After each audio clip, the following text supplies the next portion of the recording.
today for a continuation of this jury trial. The jurors are all assembled in the jury room. They have not yet joined us. I just met with the attorneys in chambers regarding kind of the plan for today. I understand the state has one more witness, and the state expects to rest. Then we'll turn to the defense for the defense case. Once the defense rests, we'll get into instructions. I already had some discussion with the attorneys about those instructions, but we'll hold the rest of that until later this morning on the record. With that said, anything else for the record? Ms. Immel? No, thank you. And defense? No, Judge, thank you. Okay, all right, let's bring in the jury, please.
Good morning, everyone. Welcome back. We're continuing now with the state's case, and Ms. Immel. The state calls Amy Rutgers.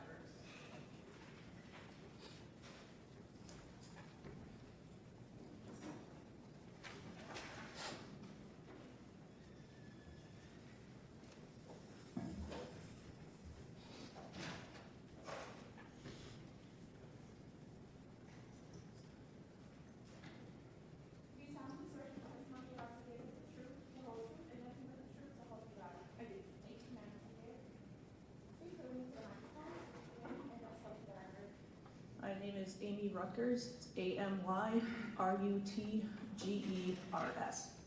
Thank you. Ms. Immel. Good morning. Can you tell me how you are currently employed?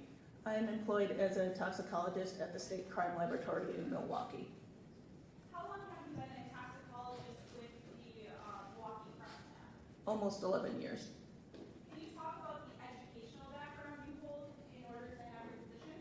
Yes, I have a Bachelor of Science degree in pharmacology and toxicology from the University of Wisconsin in Madison, and a Master of Science degree in pharmacology and toxicology from the Medical College of Wisconsin. And you indicated that you've been a toxicologist for 11 years? Yes. Did you, in the 11 years at the Wisconsin State Crime Lab, do you have any other educational background prior to that, or were you in school prior to that? I was in school prior to that, and then after I finished my master's degree, I worked for approximately 2 years at Northwestern University in Chicago and another 2 years or so at the Medical College of Wisconsin doing academic research. Now let's talk about the, let's call it on-the-job training that you have in order to hold your position. Yes, so after I was hired at the crime lab, I completed our on-the-job training program, which for each type of analysis we do includes literature reading, observing an already trained analyst operate the equipment, practice and competency samples, and a question and answer session with my training coordinator. Okay. And do you go through any ongoing training to continue working as a toxicologist? Yes, each year we must perform proficiency tests, which are tests that are provided to us by a third party, and we must pass those tests in order to continue testing samples. I also keep up with the literature as much as I can and attend online and in-person trainings as available. So yesterday we heard from Allison Getz and Jonathan Phillips. Are those two of your colleagues? Yes, they are. Okay, and Getz is Goetz. So they've kind of told us about what the process looks like as a toxicologist when you're asked to work a case. So I want to turn your attention to October of 2025. In October of 2025, were you working as a toxicologist with the Wisconsin State Crime Lab? I was. Okay, and were you asked to examine a blood sample related to your internal case of CL250464? Yes, Did you author a report regarding your work in that case? I did. I'm going to pass you what's previously been marked as Exhibit 75. Can you take a look at Exhibit 75 and tell me what you're looking at? Exhibit 75 is the report that I drafted regarding my findings for this case. Fair and accurate representation of your findings in this case? Yes. Rule 75 and the evidence in this case? Any objection? No objection. Exhibit 75 is received and marked. So when we're looking at, Judge, can I have evidence control, please? Yeah.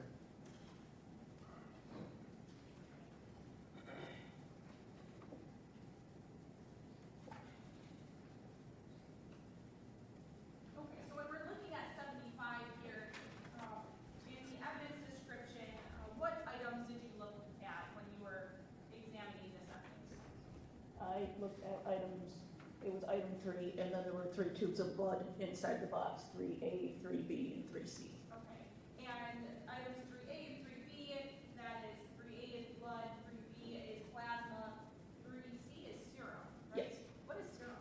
Serum is another portion of the blood that doesn't have the clotting components in it. Okay, so those are the items that you looked at, and those are recovered according to the packaging that you received from Amandria Brunner on September 5th, 2025 at 19:23 hours, right? Correct. Okay, I'm passing you what's previously been admitted into evidence as Exhibit 9. Looking at Exhibit 9, do you see your internal crime lab marking system on that box? I do. Okay, and by marking system, that was a bad term for a sticker that has the identifying information for this sample. Correct. Is this the sample that you worked in this case? It is. Okay. And regarding your process, can you walk us through what you did with this sample when your lab received it? When that sample was received, it was placed in our toxicology refrigerator by the evidence technician that received it from the submitting agency. And when I was ready to analyze the evidence, I retrieved that from the refrigerator, examined the outer packaging, so the contents, the seal, and then I opened the evidence and made notes about the condition of the tubes as well as the time and date of collection and who the samples were collected from. Okay. And then what did you do next? The first test that I performed was alcohol analysis. Okay. And as it relates to the alcohol analysis, what were your findings regarding the ethanol level of that blood? So I examined item 3A, so the whole blood, and the blood contained ethanol at a concentration of 0.145 grams per 100 milliliters. Okay. And you have training in, what is your educational background again? What are your degrees in? Bachelor's and master's in pharmacology and toxicology. Okay. So part of your training, does it relate to how a blood alcohol level will impact a person? Yes. And in fact, are there very specific calculations that you can do in order to see when a person might have consumed the alcohol that has led to this level? There are. Okay, and there are a bunch of different things that factor into when a person consumes alcohol, which includes the timing from when they consumed it, right? Correct. And that specific person's body makeup characteristics, right? Yes. And then also that person's specific tolerance too. Correct. And then additionally, what they're actually consuming. Is it a malt beverage with a low alcohol content? Is it a liquor with a high? Is it wine with a somewhere in between there? Things like that? Yes. Okay, so in this case, you can't say exactly when Amandria Brunner consumed the alcohol that led to this level, right? No, I can't. Based on your training and experience, though, are you able to tell me somewhat an average person, general average person, if they're at a 0.14 alcohol content, what sort of symptoms would you expect to see from them? At 0.14, I would expect to see things like slurred speech, impaired balance and coordination, poor judgment, or, impaired control. Other psychomotor functions will be impaired as well. Okay, you expect these motor functions to be impaired at this level? Yes, Okay. This report that you came to, was this a peer-reviewed report as well? it was. Went through the whole process where it went up to another toxicologist as well as a supervisor? Correct. Okay, and not until it goes through those levels of peer review does the report actually get authored? That's correct. Okay. All right, I have nothing else for this witness. Thank you. Mr. Davidson? No questions, Judge, thank you. Okay. All right, thank you, Ms. Rutgers. You may step down.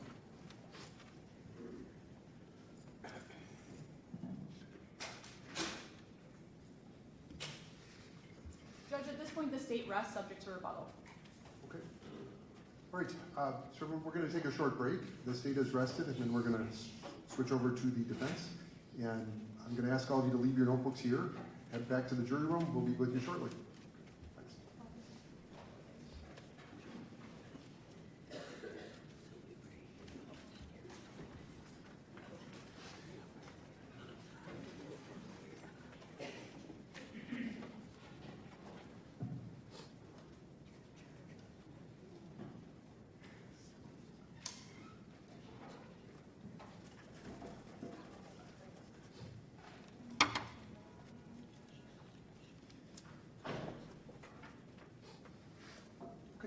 The jury has left the courtroom.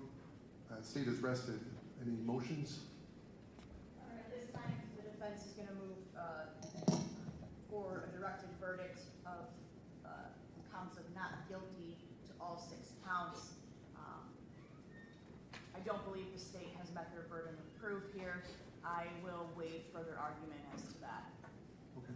Ms. Immel? Judge, at this time, that motion, the evidence in this case, the standard is looking at the light most favorable to the state. When we look at the evidence here, looking at the evidence, there is no question that there is evidence to support to this case going to the jury that for all 6 counts, Ms. Brunner was operating a motor vehicle, which caused the deaths of the victims in this case, and she was intoxicated with a blood alcohol content over 0.08, as well as a restricted controlled substance in her blood. Thank you. And I agree, the standard here at this point in the trial is the court views the evidence in the light most favorable to the state. The state has presented evidence that's relevant to a finding as to each of the elements here alleged by the state. So the court does find that the case should proceed, and therefore the court does deny the motion. Then, Ms. Ruckashel, is the defense ready to proceed? We are, Judge. Can we have a quick sidebar, though? Sure. And, well, we're going to take a break. I think we'll need to, is the defense, My witness is here, Judge. I just have a sidebar on some logistics. Sure. Okay. Let's take a short break.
Director Ashel is also connected now to our system, so she'll be, I guess, displaying parts of that report via the video system. Is that correct? That's correct, Judge. Okay, all right, thanks.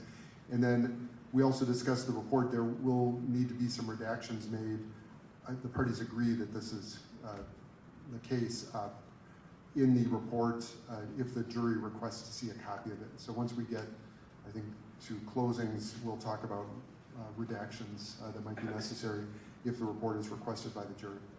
So with that said, parties ready to go? Ms. Rechtashel? Yes. And Ms. Immel? Yes. Okay, let's bring in the jury, please.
Record with the defense now. And Ms. Rechtashel, your first witness?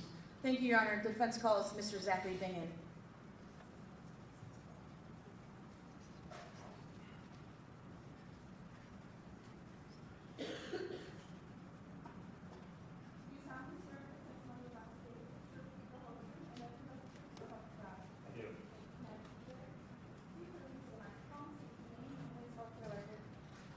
My name is Zachary Bingen, Z-A-C-H-A-R-Y, B-I-N-G-E-N. Thanks, sir. Ms. Rechtashel? Thank you. Good morning, Mr. Bingen. Thank you for being here. Good morning. Mr. Bingen, how are you employed? I am a reconstructionist, reconstructing engineer with Skogan Engineering Group in Madison. And what sort of education did you need to have that position, the position you currently hold? Well, sure, so I'll start, I guess, at the beginning. I have a bachelor's degree in mechanical engineering from UW-Madison, and also a master's degree in mechanical engineering from UW-Madison. Beyond that, I'm a registered professional engineer with the state of Wisconsin, and I've been working for 15 years with Skogan Engineering. And what do you need to be a professional engineer? You need to pass a number of exams, 2 exams, and that entails they're full-day exams, I suppose. You have to have graduated from an accredited engineering school, which UW-Madison is one of them, and then you need to have 4 years of work experience under other engineers that will sign off on you. What does a professional engineer get to do that a non-professional engineer doesn't get to do? One of the things is we have a stamp that we can stamp plans or reports or things of that nature, and there's kind of the weight of the licensing process behind that. It's not something strictly required to do engineering work, but it's something that all of the engineers at our firm have attained because of that extra level of education and work to get that. So, fair to say it takes extra beyond just graduating from engineering school? Yes. Okay. I would like to talk about, you said you work for the firm Skogan Engineering, correct? Correct. What does your firm do? Almost exclusively accident reconstruction. Mainly automotive accidents. That would be cars and motorcycles, but also heavy trucks, semis, things of that nature. We'll investigate and reconstruct those accidents. We also investigate and reconstruct farm accidents or industrial accidents or things involving machinery. And how does someone sort of hire your firm to help them with an accident reconstruction? Sure, we don't really advertise. People reach out to us. We work through referrals or prior contacts, and they call and give us an idea of what their understanding of the case is and the names of the people. We check to make sure that we don't have conflicts, meaning we haven't been priorly contacted on the file, and then we discuss how we can help or if we can help. I want to talk about, I think you just said something about conflict checks, right? Why do you do that, or what does that mean? Once we're retained, there's always at least two sides in a proceeding. And once we're retained by one side or the other, we are retained by that side. We won't work with the other side. And part of that is just we maintain a database of the drivers and the occupants in vehicles and the date that the accident happened. And we just make sure that we're not already involved in working on a case when we're contacted by an attorney or an insurance company or anybody like that. And I think I just heard you say an attorney or an insurance company. Is it fair to say you've been hired by both? Absolutely. Okay, so you don't do defense, just solely defense work, fair? Correct. In fact, have you been hired sort of for a plaintiff? Yeah, absolutely. And have you been hired by an insurance defense company? Yes. And obviously you've been hired by criminal defense lawyers. Yes. So fair to say you work for all sides? Yes. Have you ever been hired by the state? No, not specifically. Okay. Do you know why that is? The state tends to use the police officers that were on scene, which is good. They have firsthand knowledge of being there. And there's also reconstructionists with the police that they work with every day, I suppose. How many cases have you personally worked on? In 15 years now, it's over 2,000. Okay, and how many times have you testified? I think at last count was somewhere between 40 and 50 times. Okay, so fair to say this isn't your first time testifying? Correct. Fair to say this isn't the first case you've worked on? Correct. Do you know approximately how many of the cases you've worked on have been for criminal defense attorneys? It's a small percentage. Most of it is in the civil side.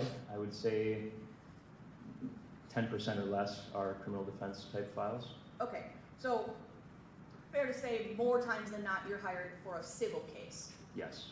You're hired for someone seeking money from an accident, fair? Yes. Or someone trying to not pay money.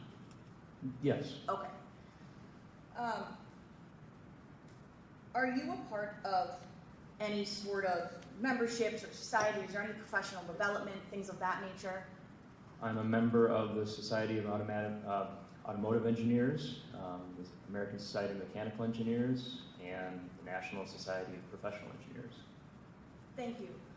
Did you prepare a resume as part of your working on this case? Yes. I'm going to show you what defense has previously marked Exhibit 100. Judgment and approach. Yes. Mr. Scogan,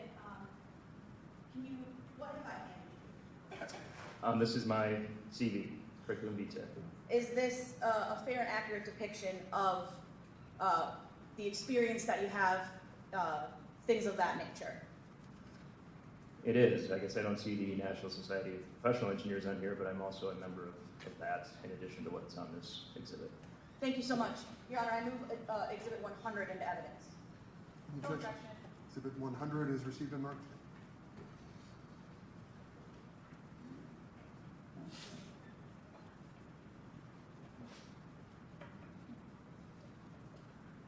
Mr. Scogan, you Sorry, said... sorry, Mr. Bingen. Sorry, Mr. Bingen, sorry.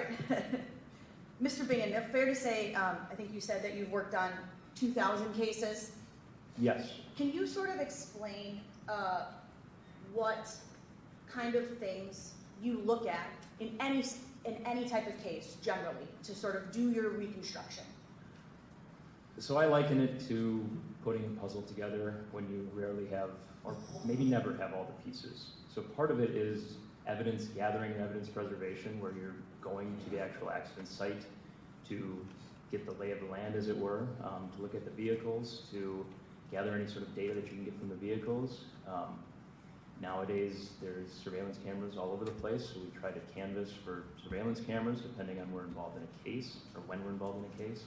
But the first step for us is making sure that we have enough evidence as a foundation to do a further analysis, make calculations, and come up with opinions. And how do you get those things? Sometimes it's primary work. It's us actually going out on the ground and doing that ourselves. If it's done by others, we will always consider that as well. So in this case, there's plenty of police investigative materials, and that's what I was reviewing here. I think I heard you say there was police materials here, is that correct? Yes. Did you go out and get any other materials, or were the things you looked at things that you received sort of from the state or from the parties in this situation? It was almost exclusively police materials. I mean, I reviewed Google Maps of the area and street view photographs of the area that were a little bit further back from the intersection.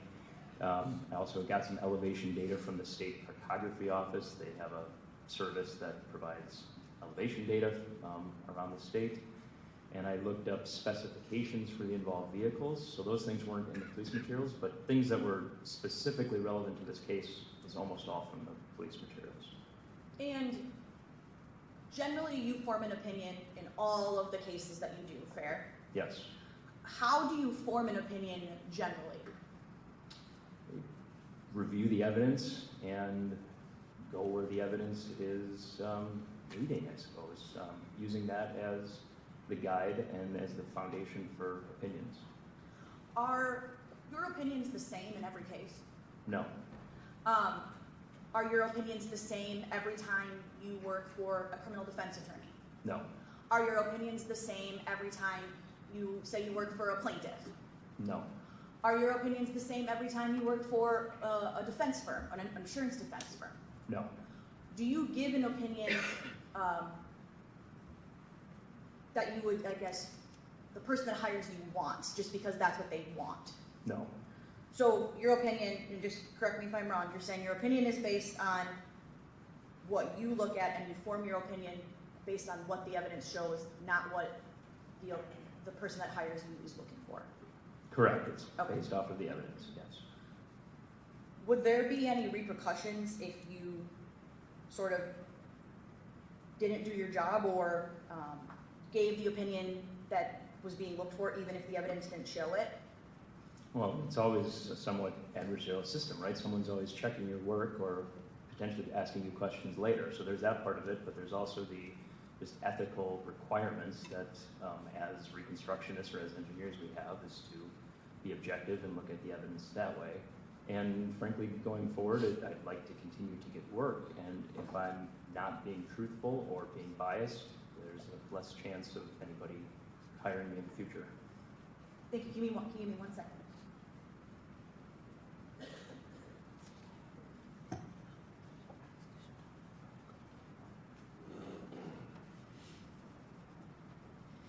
Thank you. As you can see, Mr. Bingen, this is a team effort. I just wanted to run something by my co-counsel. Thank you for that minute. I'd like to move on to this case. What materials, I think you spoke of this a little already, but what materials did you look at specifically in this case? So there's a lot of materials in this case from the accident scene itself and from shortly after the accident. There are many photographs taken at the accident scene and after the accident of the vehicles and the people involved. There is body-worn camera video from many of the officers who responded and were on scene. There are drone photographs that were taken by the police, giving us a top-down view of the immediate area around the accident intersection. There's surveillance camera video from a number of different perspectives, 2 at least perspectives. And then there are a number of reports, right, narrative or supplemental reports that the officers on scene wrote about their observations and the work that they did. The last thing was there were cell phone downloads from 2 of the young men in the Jeep, which I also reviewed. And you formed some opinions in this case, yes? Yes. Before I ask you what those are, how did you form those opinions? Okay, and the last thing, which I'm sure we talked about already, which is very important, is there's black box downloads from both of those vehicles. There's one both from the Ford and from the Jeep that was obtained shortly after the accident by law enforcement. So, sorry for interrupting your question, but it's taking all of that information, considering all of it, and trying to first place where impact occurred, evidence on the roadway from tire scuffs, scrapes, things like that, figuring out where impact occurred, figuring out where the vehicles came to rest. In this case, there's direct measurements and pictures of where the vehicles are sitting at the rest positions. And then getting a layout of the roadway. In this case, we have a 90-degree intersection controlled by traffic signals. But it's melding all of those things together to try and figure out where impact happened, how impact happened, and the timing of the events that led up to the impact. Your opinions that you formed in this case, did you take those opinions and make sort of a report? Yes. If I showed you that report, would you recognize it? Yes. Your Honor, may I approach? Yes. I've handed Mr. Bingen what's been previously marked as Exhibit 1. Mr. Bingen, what is the document I just handed you? This is the report that I generated for this case. Okay, and is that a fair and accurate depiction of the report that you've generated in this case?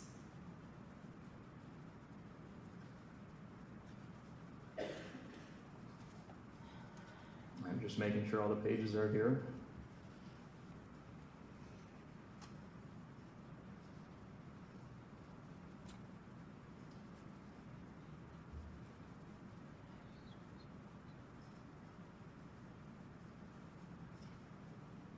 Yes, it is. Great. Your Honor, I move Exhibit 101 into evidence, please. Any objection? Exhibit 101 is received and marked. Thank you. I want to specifically go to page 2 of your report. What does this page show? This page mainly lists the materials that I reviewed while conducting my analysis and preparing the report. Okay, so it shows the specific materials you reviewed to make this report. Yes. Okay, and fair to say the things that you sort of looked at in this report were things that the state also had access to? Yes. Thank you. I think you briefly touched on this, but I want to sort of get into this a little bit deeper because it's a little bit confusing. One of the main things you looked at was the black box of both of these cars, correct? Correct. And what is a black box?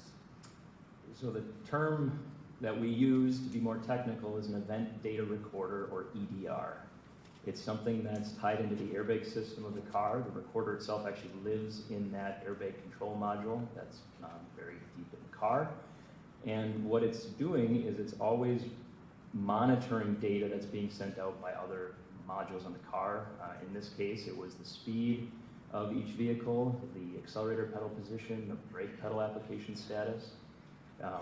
And when an accident occurs, when a crash or an impact occurs, if it's of sufficient severity, it will record that memory to, or that data to memory, so that we have a record of the events leading up to a crash. And why is that important, not only to this case, but all of the cases you do? Why is that data important? So in the olden days, and we still do it today, if we had just an area of impact and rest positions, we can reliably calculate an impact speed of the vehicles generally, and that's kind of it, right? You can figure out how fast the vehicles were going at impact and kind of where impact was. But what the EDR gives us is that pre-crash data, 5 seconds generally, of vehicle response and driver inputs. So the vehicle speed, but also the driver's position of their foot on the gas pedal, how much throttle they've applied, or if they're applying the brakes, or in this case, even steering that's happening. So it gives us a much bigger, better picture going back in time for the moment shortly before an accident. Okay, And Mr. Bingen, as part of your preparation for this, did you sort of make some of your opinions into pictures or things that you could show to the jury? Yes. I'm not going to pull that up yet, but are those, you know what document I'm talking about, fair? Yes. Are those fair and accurate depictions of what's, they're actually pictures that are already in your report and that's already been admitted, fair? Yes, they're the figures from my report. Great. I want to talk about sort of what you figured out in terms of, I want to talk about the black box specifically. So what did the black box of, this is sort of a loaded question, what did the black box of the Jeep show you leading up to this accident? So in general, it was showing what was happening in the Jeep, or how fast the Jeep was going, and the inputs from the driver every 1/10 of a second for 5 seconds leading up to the accident. And did this data show that there were actually 2 accidents, quote unquote? Yes. Okay. Were you able to see from this black box data sort of the severity of those accidents? And I'll just be clear, 2 impacts. 2 impacts, yes. Yes. Yes. And how were you able to do that? How are you able to form an opinion as to severity of impact? So one of the things I haven't talked about is what the black box or the event recorder records related to the impact itself. It records something called delta V, which is speed change. Delta meaning change and V velocity or speed. And what it records is both the speed change in the front to rear direction of a vehicle and the side to side direction of the vehicle during an impact. And in this case, the first impact with Ms. Brunner's Ford was less severe than that secondary impact with the traffic signal pole. And you calculated that based on, I think you said, called it delta V, fair? Yes. So you looking at all of the information that you were given, you were able to determine that the impact with the pole was more severe. More severe in that it had a higher delta V. The delta V was larger for that second impact versus the first one. Understood. I'm bad at math, that's why I became a lawyer. How do you actually calculate delta V? Part of it's just reading the number from the report. It's seeing what the report gave. So in that first impact with the Ford, the Jeep experienced a maximum longitudinal delta V, so again in the front to rear direction, of 8.7 miles per hour negative, meaning it slowed by 8.7 miles per hour during that first impact. And then it had a maximum lateral delta V, side to side, of plus 7.5 miles per hour, meaning it got pushed to the right by 7.5 miles per hour. Now, we usually do a sum of the squares to figure out what that resultant delta V is. I don't think I have it in my report, but that's probably somewhere around 10 or 11 miles per hour of a complete delta V. Now, in the second impact with the traffic signal pole, we get the same information. We get a maximum longitudinal front to rear delta V of negative 11.8 miles per hour, meaning that the Jeep slowed by 11.8 miles per hour. And then a maximum lateral delta V of negative 14.3, meaning it got pushed, or when it hit that pole, its speed changed 14.3 miles per hour right to left this time. It has the opposite sign, but it's measuring the same thing. And again, if we did the sum of the squares for that, it would be maybe 18 miles per hour. I don't have it specifically in my report, but it's something greater than the first impact. So, just correct me if I'm wrong, what you're saying is sort of the speed, both front and back, side to side, was greater with the second impact. Yeah, the delta V, the speed change. The speed change. And that happens over a fraction of a second. Usually it's 0.3 seconds or less for these types of events. Understood.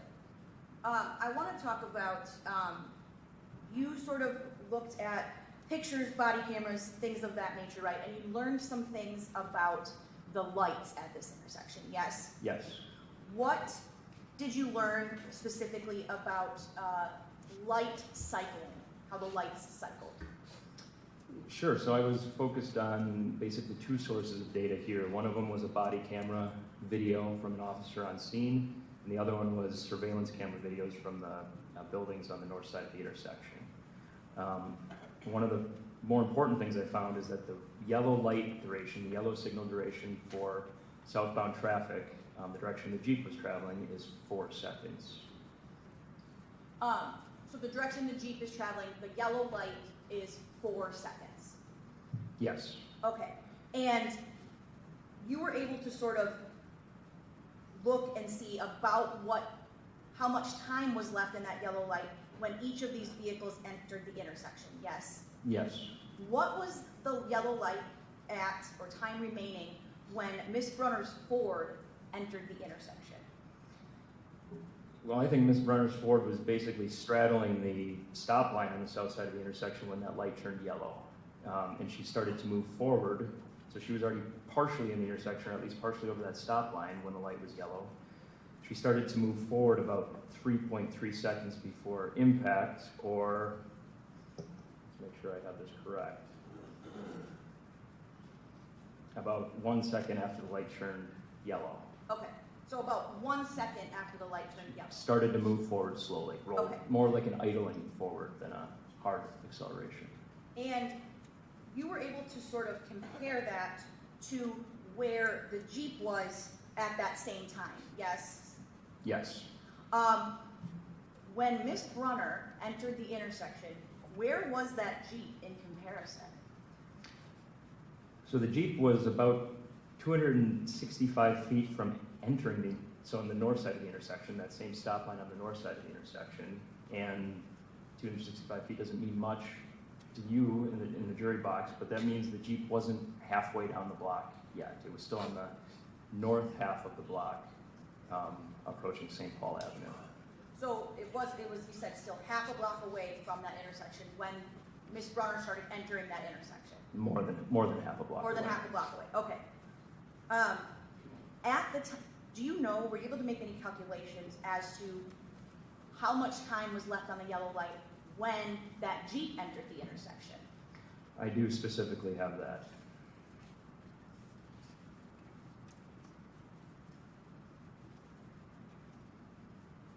Yes, it was about 0.6 seconds before the light turned red.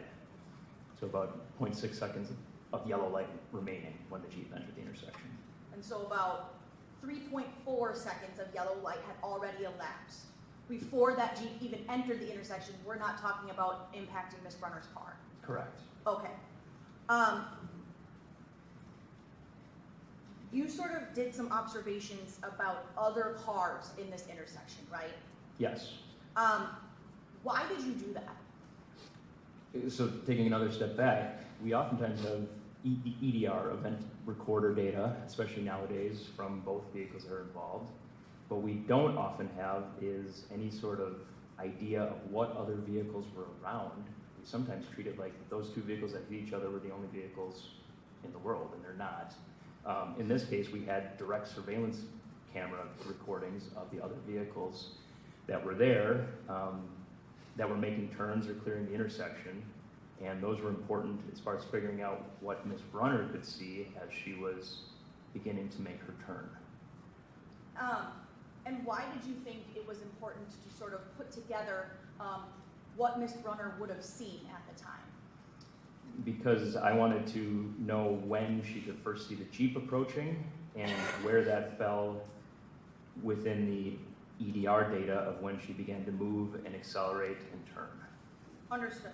I'm going to pull up figure 8 as it is in your report.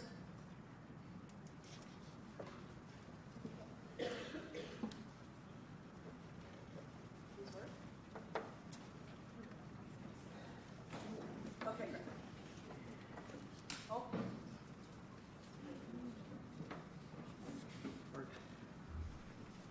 So this is a photo pulled directly from your report, yes? Yes. Okay, and you have arrows sort of pointing to different cars, yes? Yes, There's those, an arrow pointing to Ms. Brunner's truck.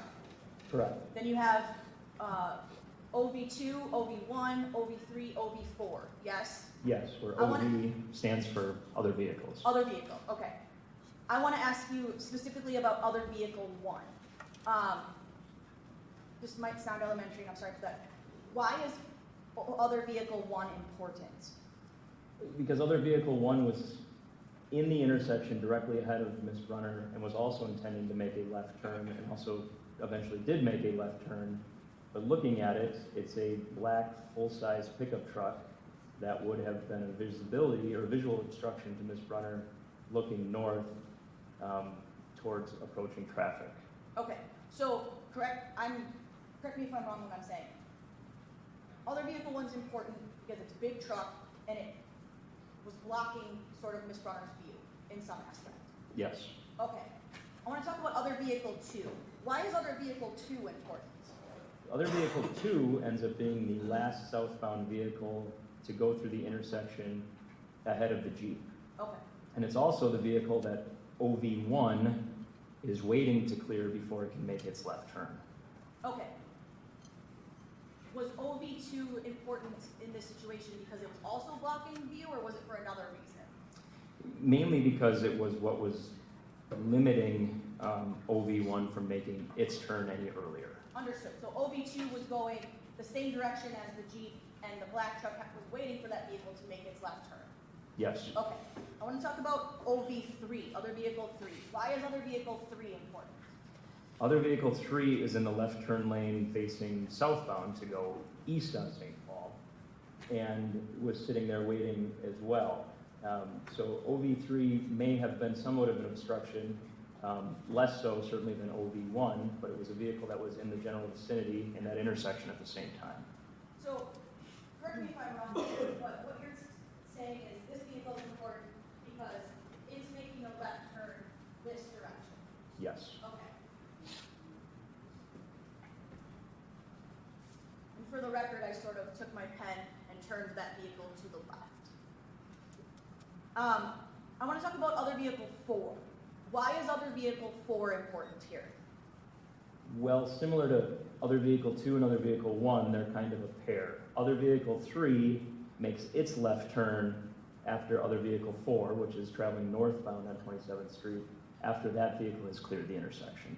Okay, so it's sort of doing the same thing as other vehicle 2, but the opposite direction. Yes. Okay. And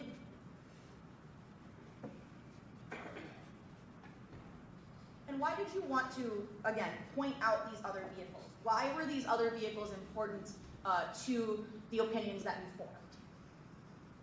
Well, these other 4 other vehicles, the Brunner Ford and the Jeep, were kind of the 6 vehicles that were most in the vicinity of the accident around the time of the accident. And because we have records of that from the video, I thought it was important to place them, in my analysis. Sure. I'm going to pull up figure 10 now. Again, this is a figure from your report as well.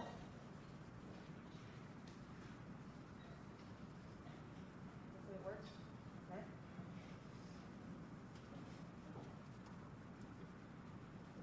So there's 3 different pictures sort of in this figure, yes? Yes. So I want to start in the top left. What is the top left picture from? The top left picture is from the surveillance video, or from the surveillance camera on the northeast corner of the intersection, and then I've added my labels. Okay, so again, you're pointing to the other vehicles, Ms. Brunner's Ford, things of that nature. Correct. Okay, and do you know how many seconds before impact this photo is from? Yes, this was from 4.3 seconds prior to the accident, prior to impact. Okay, so the light's still green at this point? No, the light has just turned yellow. The light has just turned yellow, okay. And I want to talk about the picture to that right. What is the picture to the right, or the top right corner? So the picture in the top right corner is a view from the interior, the driver's position of a model Ford Ranger. So we're looking at basically the driver's view, Ms. Brunner's view, when the light turns yellow. And I've superimposed a traffic signal up there just to give us an idea, but you can see it. I've circled it in the top left corner. That light is yellow, and then I've reflected that in the other drawings or images that the light is also yellow. And you made that picture in the top right corner, yes? Yes, I did. How did you make that picture? Well, the first step was figuring out where the vehicles were. So that is from the black box data, the EDR data from the Brunner Ford and the McColgan Jeep. That tells us where those vehicles were up and down 27th Street. But then also analysis, because we don't have black box data from those other vehicles. They were not involved. I don't think they even were witnesses that stayed. But I can place them based on some video analysis in the scene, that top-down view, and determine their positions that way. So from there, once we have a top-down view, you can move the camera from a top-down view into the driver's position and render a visual of what the driver could see. Okay, so just so I'm clear, you were able to sort of, manipulate the photos, the data that we had to make this photo of what Ms. Brunner's view would look like. I wouldn't say manipulate, but I was able to analyze the evidence that we had, specifically the black box data and the surveillance camera recordings, to generate first that bottom view, and from there the top right view. Okay, yeah, manipulate was a bad word. You didn't change anything, you just sort of were able to use it to create this view. Yes. Okay. And just so I'm clear, this is 4.3 seconds before impact. Yes. The light is yellow. The light has just turned yellow. The light has just turned yellow. Correct. That's the view that Ms. Brunner would have seen. The Yeah. black truck and that sort of, I think it's other vehicle 3, were almost fully obstructing her view of more southbound traffic. That's actually other vehicle 2. So That's other going vehicle south. 2. But yes, And it was fully sort of disrupting her view of traffic coming from the south. but from the north, Sorry, from the approaching from the north. And I think it kind of speaks to itself. There's a little bit of a view around the left side of that GMC, but the GMC specifically is blocking much of the view further north. And this bottom photo is the exact same time as these two top photos, yes? Yes, And this is the McColgan Jeep, correct. more than halfway down the block. Less than halfway down the block. That's what, yeah, sorry, less than halfway, more than halfway from the intersection, Correct. got it.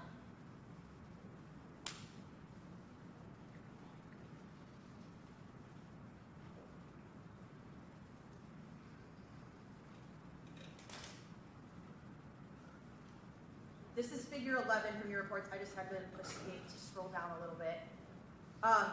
Similar to the last figure we were looking at, yes? Yes, Same thing, the top right, or sorry, the top left photo is pointing to the other vehicles. That's from the surveillance, like you said, yes? correct. The top right is sort of how you made the top right in the last one, right? Yes, And the same thing, you have the top down view and the bottom. correct. And how many seconds prior to the accident is this? This is 2.7 seconds prior to the accident. Okay, how long has the light been yellow? It has been yellow for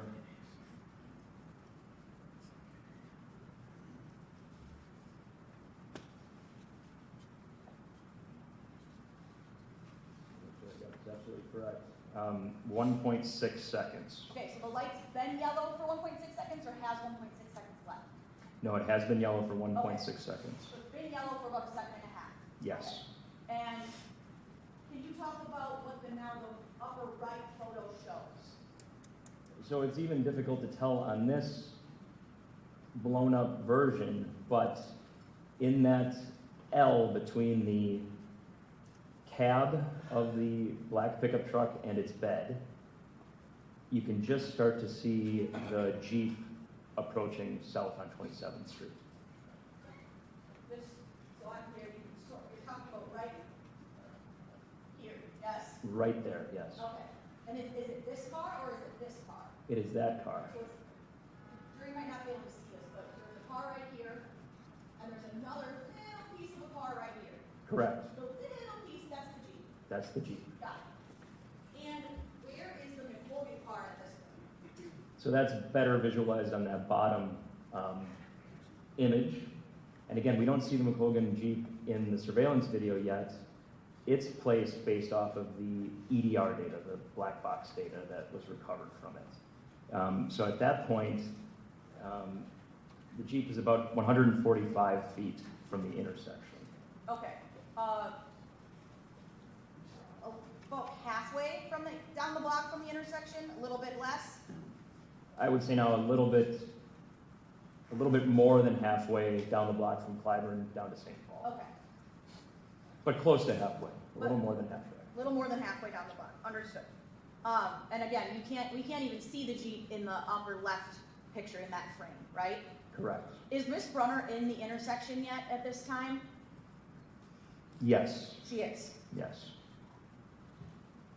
She is, again, straddling that stop line on the south side of the intersection. Okay. This is now figure 12. How many seconds prior to impact is this? This is 2.3 seconds before impact.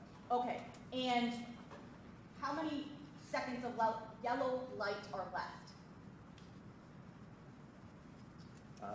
2 seconds. It's halfway through that yellow light phase. Okay, and again, the top left is from surveillance video.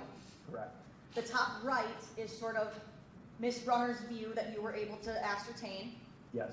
and the bottom picture is the top view. Correct. Okay. At this time, where is Miss Brunner's vehicle? Is it still in the same spot or is it somewhere else? So again, over the last second, I think, based off the EDR data and the surveillance video, Ms. Brunner's vehicle starts to idle forward for about a second, starting 3.3 seconds before the accident. Now here, the reason I made this frame is this is where the accelerator pedal is applied and she starts to move forwards, accelerate forwards. Okay, so this is where Miss Brunner starts to make her turn. Yes. Okay, and again, I want to talk about Miss Brunner's view here. Truck is still in her view, yes? Yes. This car that's coming to make the left turn the opposite way, still in her view, yes? Yes. This car is waiting for this car, Absolutely. and the car that the truck is waiting for is passed. Correct. And you can barely see the Jeep in view up here, yes? Yes. And how far away is the Jeep from the intersection at this time? At this time, the Jeep is approximately 110 feet from the intersection. So a little bit closer than before, but still over 100 feet away even from entering the intersection. Correct, yes. Understood.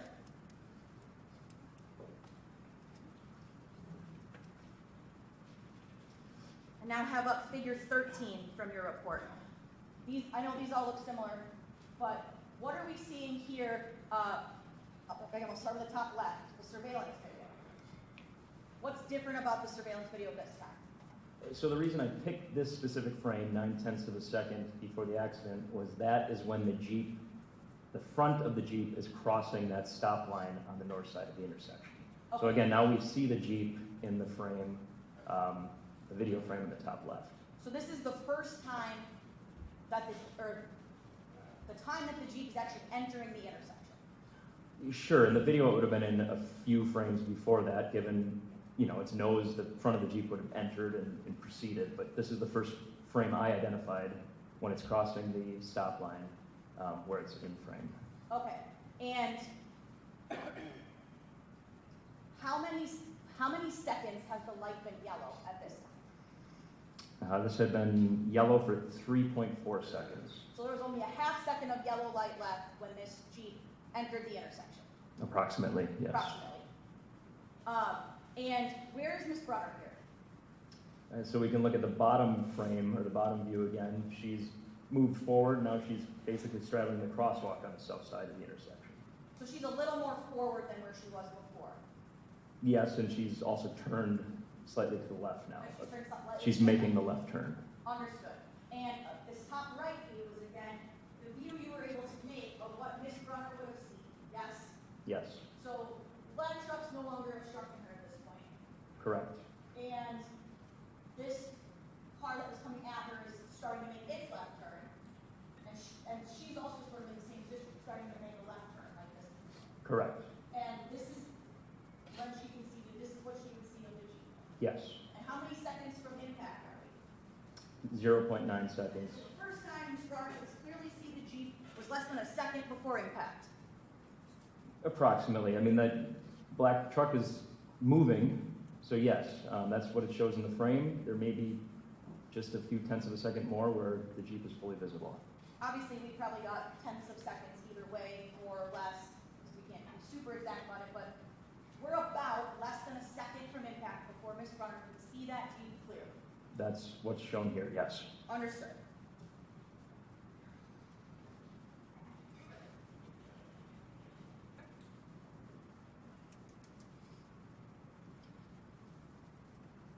I have up now figure 14. How many seconds prior to impact are we here? This is 0.3 of a second before impact. Okay, so Ms. Brunner's truck is in the intersection, Yes, and obviously the Jeep's in the intersection, yes. and it looks like the truck is clearing the intersection. Is that true? The black truck is, yes, clearing the intersection. How far behind that truck clearing the intersection is this Jeep? Less than a car length. Less than a car length. Okay. Thank you for not using math on that. I can understand the car length, not feet, so I appreciate that. So less than a car length, this Jeep is behind that truck, yes? Correct. Okay. And we don't really see the other vehicles that you had before in this top picture, right? Correct, because the Ford itself has made enough of its left turn that other vehicle 3 and other vehicle 4 are no longer in view. So Ms. Brunner you can't see the other vehicles because Ms. Brunner is sort of turning to the left at this point. Those other cars are no longer in view. Yes. And what color is the light right now? It has just turned red. It has just turned red. Okay. Correct.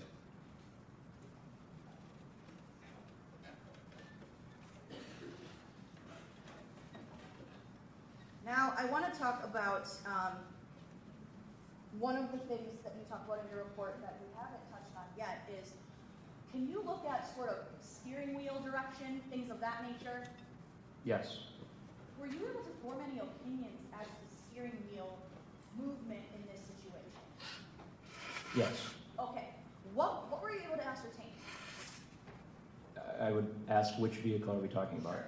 Let's talk about Ms. Brunner's vehicle. What were you able to ascertain about Ms. Brunner's steering wheel leading up and during this collision? Right, so we have steering data from Ms. Brunner's Ford every 10th of a second leading up to the accident.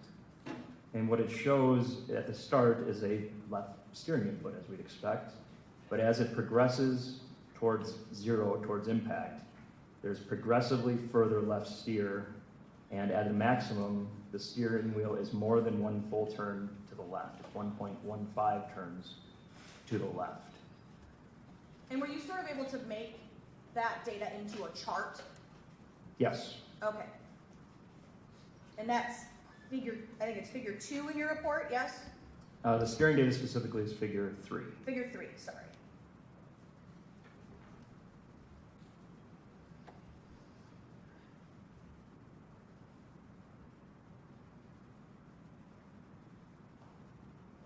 Is this, sorry,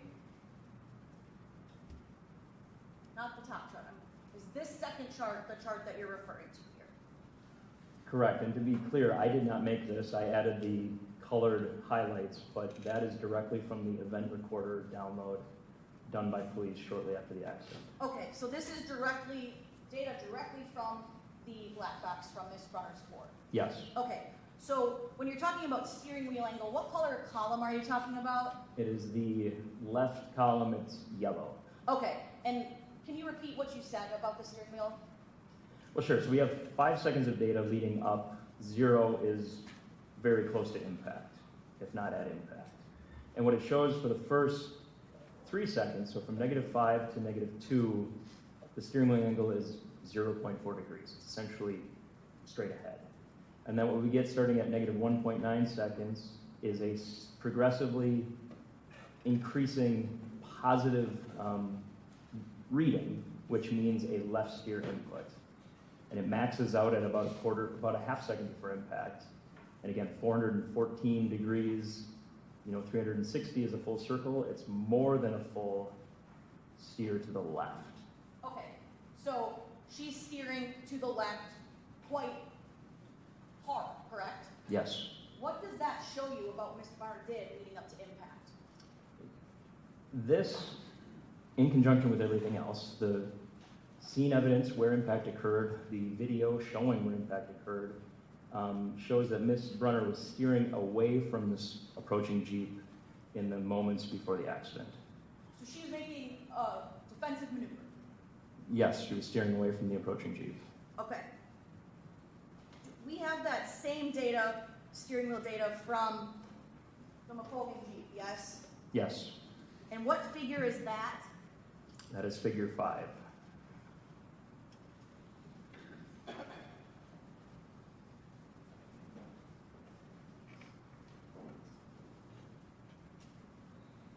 This is the figure, yes?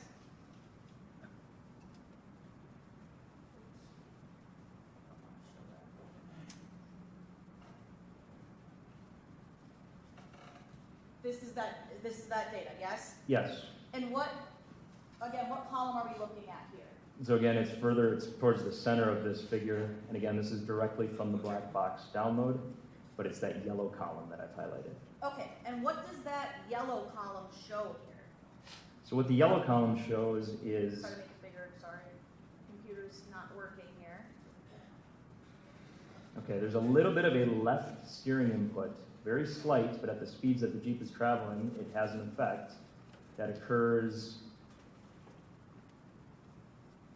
from about 3 seconds before the accident to about 2 seconds before the accident. So a little down from right in there, and then going down to about there. There's a slight left steering input that occurs there, followed immediately then by a right steering input, especially there. It's increasing to the right. Okay. Was these, and this is degrees? Degrees of the steering wheel Okay. position. And I think what does it max out at? 44 degrees to the right. To the right, to the opposite direction that Ms. Brunner was turning her wheel. Yes. Ms. Brunner was turning left, the Golden Jeep was turning right. But he only turned right how many degrees? 44 degrees is the maximum recorded Okay. steer to the right. And again, a full turn is 360. Yes. So, in your opinion, was this a defensive maneuver? It's steering away from Ms. Brunner, absolutely. Okay, Yes. but not sort of as, I guess, as much or as good as Ms. Brunner was trying to do here?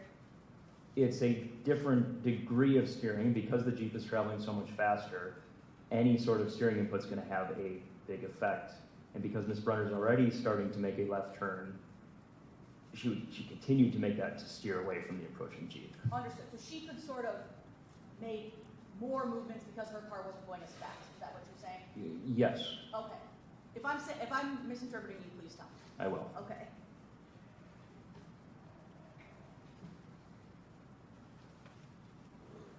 Were you able to sort of ascertain something in relation to stop distance here? Yes. Okay.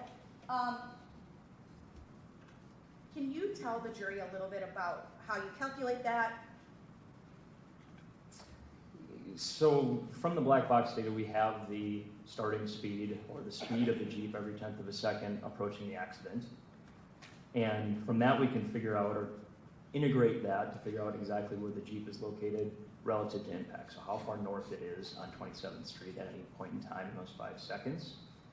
From there, you can make a judgment of, okay, if Mr. McColgan had instead applied the brakes at this point, would he have been able to stop prior to entering the intersection? And at what degree would he be needed to brake in order to stop before entering the intersection? And were you able to sort of make some stop distance sort of opinions in relation to this case specifically? Yes. What were those opinions? My opinions were that even given that the Jeep was traveling 49 miles per hour, so 19 miles per hour above the speed limit when the light turned yellow, had Mr. McColgan responded, so giving him some time to react and apply the brakes, he would have been able to safely bring his vehicle to a stop before entering the intersection. And that was at what time? That was when the light turned yellow, if he began to react when the light turned yellow. So right when the light turned yellow, when he's all the way down the block, he would have been able to stop safely, even going as fast as he was going. Yes. Okay. Did you make some sort of opinion as to sort of stopping safely had he been going the speed limit? Yes. What was that? That would have been the same calculation, just required minimal braking at that point. So if he started braking when the light turned yellow at 30, he wouldn't have even had to have braked hard. Correct. If he was going 30, let's say, I think one of the figures you have is he was 110 feet from the intersection, would he have been able to stop? Had he been traveling 30, the speed limit at that point, yes, he would have been able to stop before entering the intersection. Okay. And when sort of is the latest that he would have been able to stop and avoid the impact? Well, at the speed he was traveling,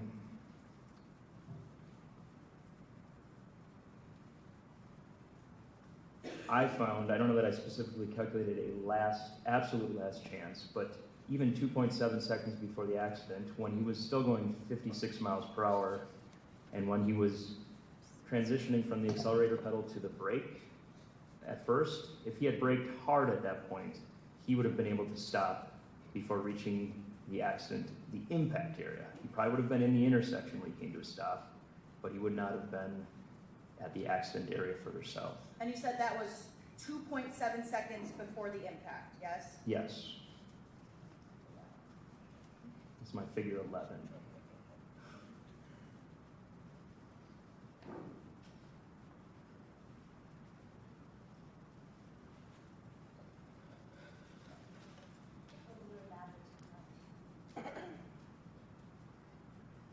Okay. So I have figure 11 up on the screen. So when Mr. McColgan is a little bit more than halfway from 5 Orange Street, he could have still safely blocked, safely braked. He would have entered the intersection yet at this point, He would have entered the intersection. but he would not have gotten further to the south to where the Brunner Ford ended up and where the impact occurred. And this is even if he was going 50 miles an hour. 56 at that point. Okay, so even at him going more than 20 over the speed limit, he would have been able to safely stop before impact, yes? He would have been able to stop, absolutely. He would have had to brake hard, but he would have been able to stop, yes. He would have had to brake hard, but he would have been able to stop. Yes. And by brake hard, you mean like, Yes. okay. What would that stop have looked like at this time had he been going 30 from the same spot had he been going 30? He would have been able to stop before entering the intersection. He wouldn't have had to brake hard? No. Understood.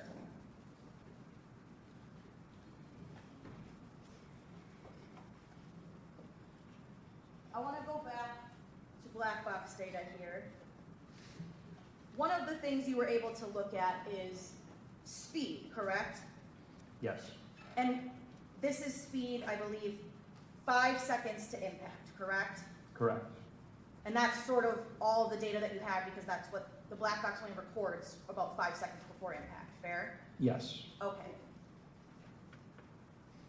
It's specifically for the Jeep. Specifically for the Jeep, Yes. understood. I'm pulling up in your report what's figure 5 here. We think we've already seen this one. Sorry, I don't have the right thing here.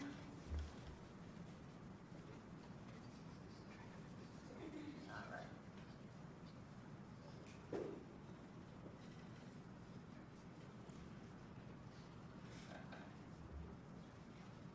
All right, so we've already looked at this same chart, yes? Yes. Okay, and we talked about the yellow column, right? That was steering wheel? Correct. Okay. What column is speed here? Speed is to the left, and it is the blue highlighted column. Okay. And again, you didn't make this table. This table came directly from the black box. You just added the colors, yes? Yes. Okay.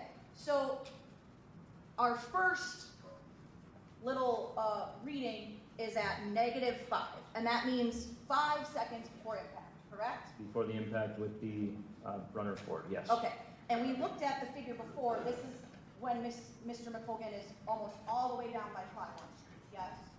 Correct. Okay, and how fast is he going? He's going 46 miles per hour. Okay, and then what is the green column? The green column is the accelerator pedal position percent full. So if it's 0, that means it's fully released. If it's 100%, it's to the floorboard. It's fully Okay. applied. So from about 5 seconds to about 3 seconds before impact,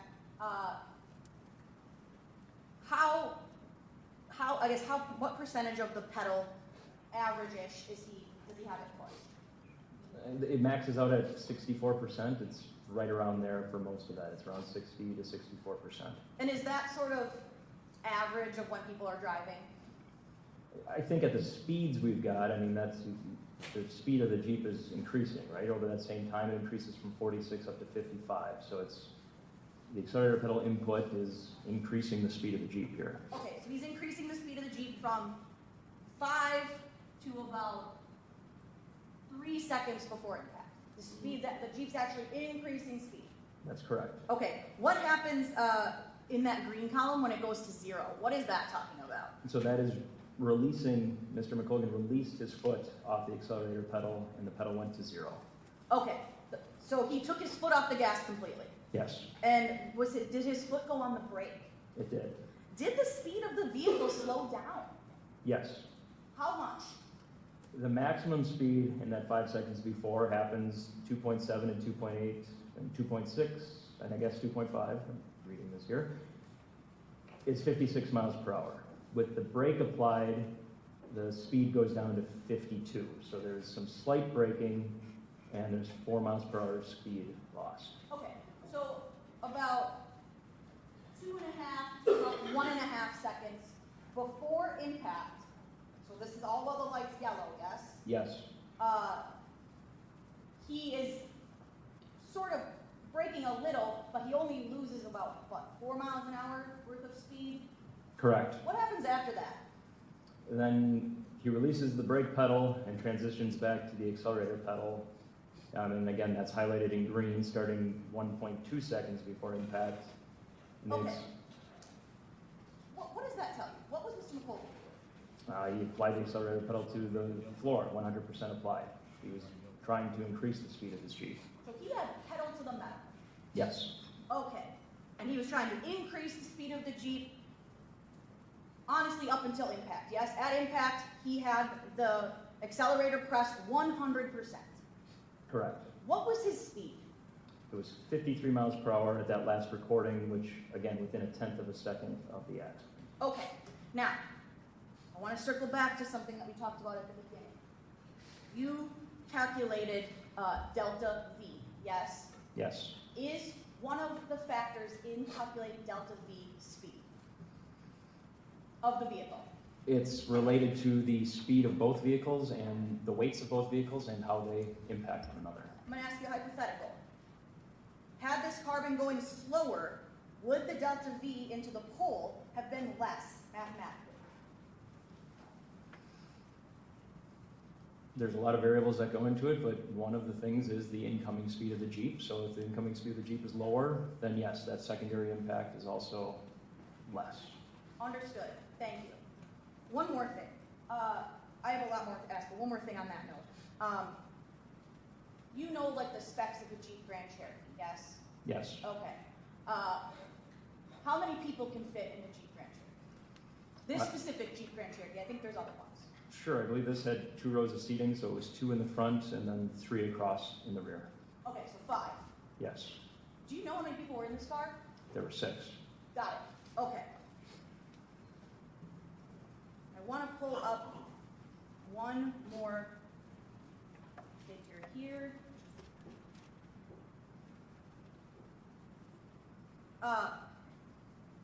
Miss Brunner, you were able to get the speed of Miss Brunner's vehicle, yes? Yes, And it sort of looks the same. The chart, you added color to it. yes, And I believe that's figure 2 in your report. it is. Okay, let me pull that up.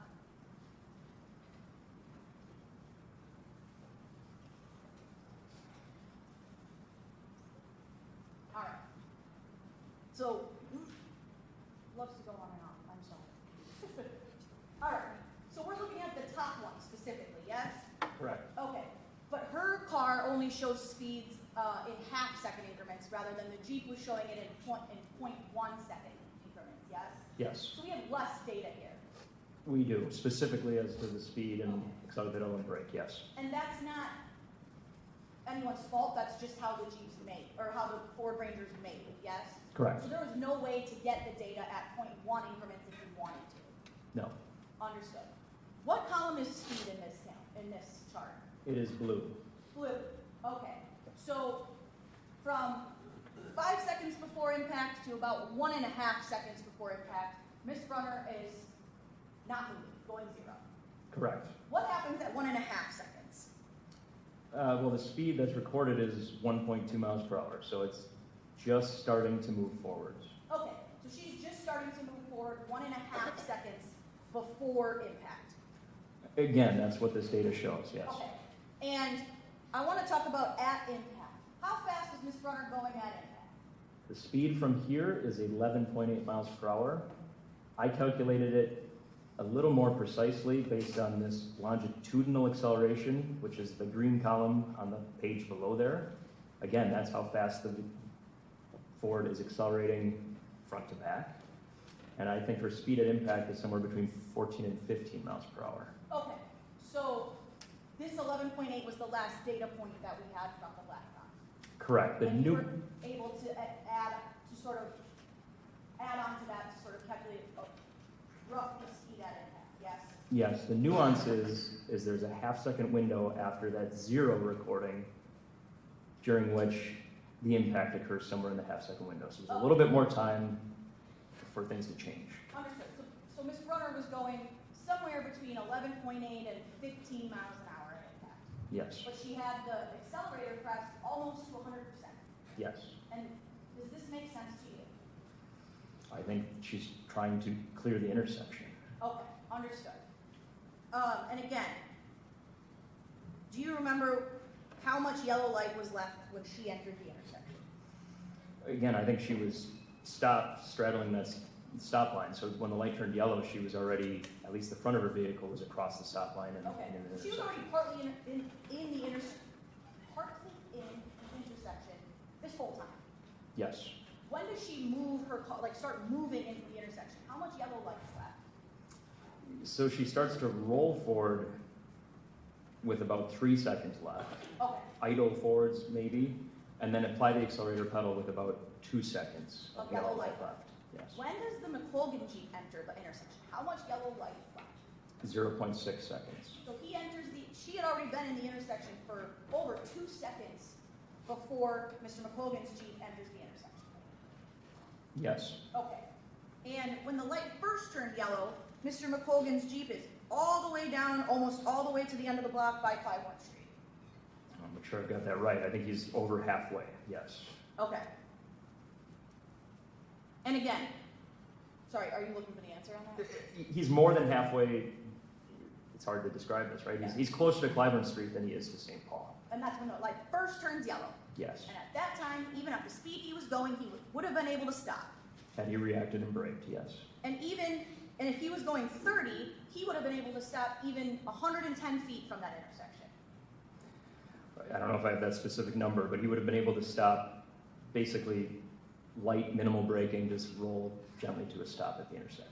And he even would have been able to stop if he was going 50, but it would have had to been what we refer to as a hard brake, a squealing stop. Yes? I don't think even a squealing stop at that point, when At the light that turns yellow. It would have been harder brakes, but he still could have safely brought his Jeep to a stop before entering the intersection. So when the light first turns yellow, just so I'm clear, because I messed it up a little bit. When the light first turns yellow, Mr. McColgan would have been able to safely stop, even going 50 miles an hour. Yes, Without squealing, sort of brought his car to a stop. correct. Understood. Then he was going 50 miles an hour, he would have been able to stop and avoid the collision even closer to the intersection, yes? Yes, Even at 50 miles an hour, even at 56. even at 56, he Yes. would have been able to stop. Yes, Do you know how many seconds before before impact that would have been that he could have brought his vehicle to a stop? That was 2.7 seconds prior to the accident. Okay, so 2.7 seconds prior to the accident, he still could have stopped, even at 50 miles an hour. 56 again. At 56. And again, not before entering the intersection, but before reaching the area of impact. Okay.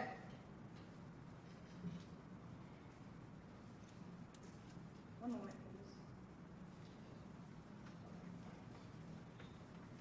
please. I don't have any more questions. Thank you, Mr. Bennett. Thank you, Ms. Zimmel. Judge, can I have a sidebar? Yeah.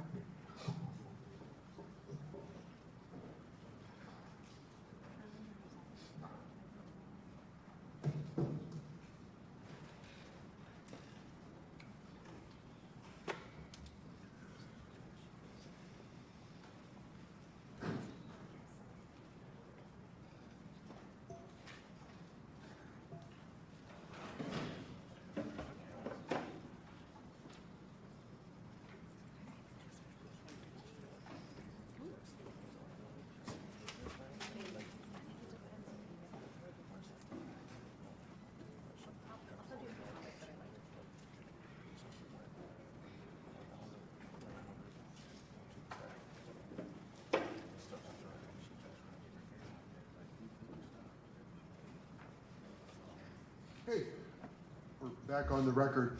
Everyone, we have been on the record for a lengthy period. We're going to take a break here. So about 10 minutes, we'll be back on the record with Ms. Zimmel and Cross in about 10 minutes all. So members of the jury, please leave your notebooks here. And remember, don't talk about the case. We'll see you in about 10 minutes.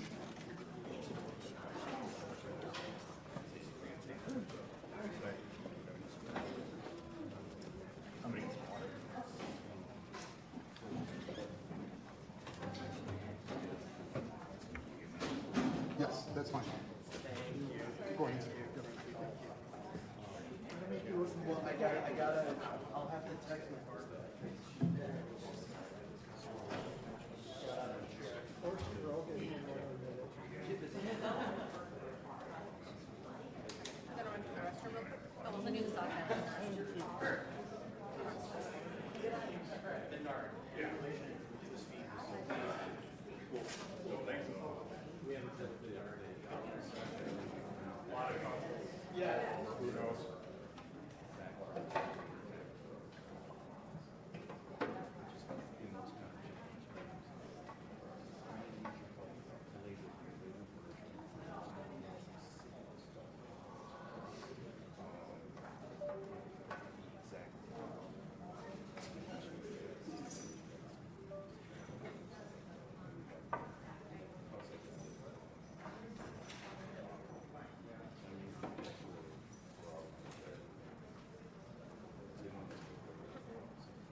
right away.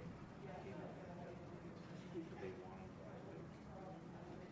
the content the way we did. So footprint, I think we Yeah. and they'll probably want those right around 4 o'clock. There's a kid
Parties, you all ready to go?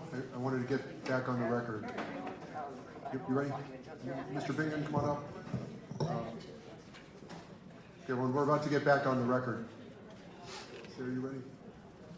Okay. All right, everyone, we're back on the record. Parties, anything before the jury comes back? Ms. Zimmel? No, thank you. Thanks. And Ms. Reckdaschel? No. All right, let's bring the jury back, please.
Okay, members of the jury have rejoined us, and we're ready to proceed now. We're turning to the state and Ms. Zimmel's cross-examination. Thank you. Mr. Bingen, we talked a little bit about your training and experience. I just have a couple of follow-ups. So you indicated that you've got a degree in engineering, in fact, a master's in engineering, right? Yes. And your curricular item, resume, whatever, with all your training and experience, that was entered into evidence of the exhibit, right? Yes. So when you're looking at your experience with crash reconstruction, in fact, you don't have any experience with crash reconstruction specifically, right? I would disagree with that. Okay, so looking at your professional development, you have a research and testing with your company, right? So in engineering. Absolutely. You have some classes in the crash data retrieval technician course, so with the data that we get from the black box, right? Yes. You have some data or some training with a laser scanning training course. I'm assuming that's something to do with reconstruction. It is. And then you have two other classes as it relates to the event data retriever, that sort of information, right? And specifically the analysis of that data, yes. So you don't have any in the field, on the job training as it relates to crash reconstruction. You have those classes as it relates to the black box, but not in the field, on the job training. I absolutely do. All right, so then let's talk about when you are looking at the crash reconstruction, you would agree that you said you worked on 2,000 cases in your time? Yes. And none of them were at the request of the state of Wisconsin in a criminal prosecution, right? None that were directly my file. When I began 15 years ago, the engineer I was working under would have file referrals from DAs in counties outside of the bigger counties that didn't have their own reconstruction teams, and we would work for them in the prosecution. So I wasn't specifically the engineer sitting here on the stand, but I was assisting him on those. Those jobs were taken over by the State Patrol when they schooled up their reconstructionists starting around 15 years ago. So directing you back to my question, you personally have not been asked by the state of Wisconsin to work as the lead reconstructionist on a case for the state of Wisconsin? With those caveats, specifically as the lead, I have not. Okay, thank you. You don't have any on-the-job training as it relates to operating while intoxicated investigations, right? That's correct. That is not what I do as part of my work. And when you are talking about being hired as a consultant, is that the proper term of when someone retains you to work on this case, on their case? No, it says in reconstructionist. Some of it is consulting, but some of it is an expert witness providing opinions. Okay, so you're working as a reconstructionist, but your job title is not actually a reconstructionist, correct? I would have to see what's on the CV specifically, but consulting engineer is one of the lines that comes to mind. All right, so passing you what's been marked as Exhibit 100, it does not say on that CV that you are a reconstructionist, yes?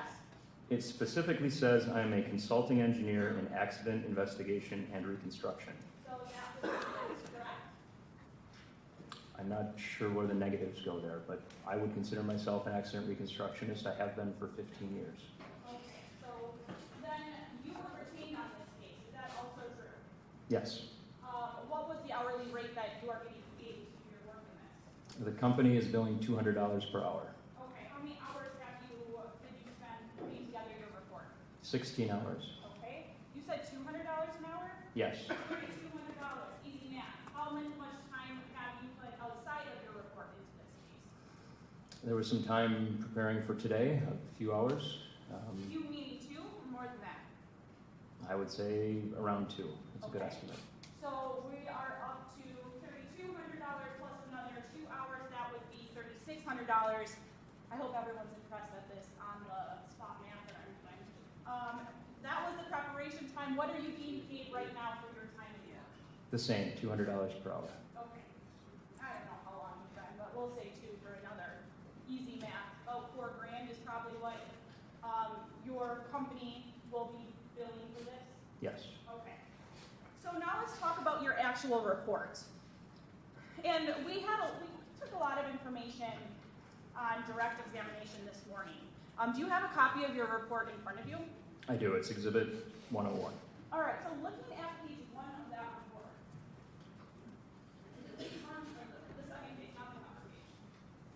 So looking at the cover page, this is the page that talks about the materials you reviewed for your testimony in this case.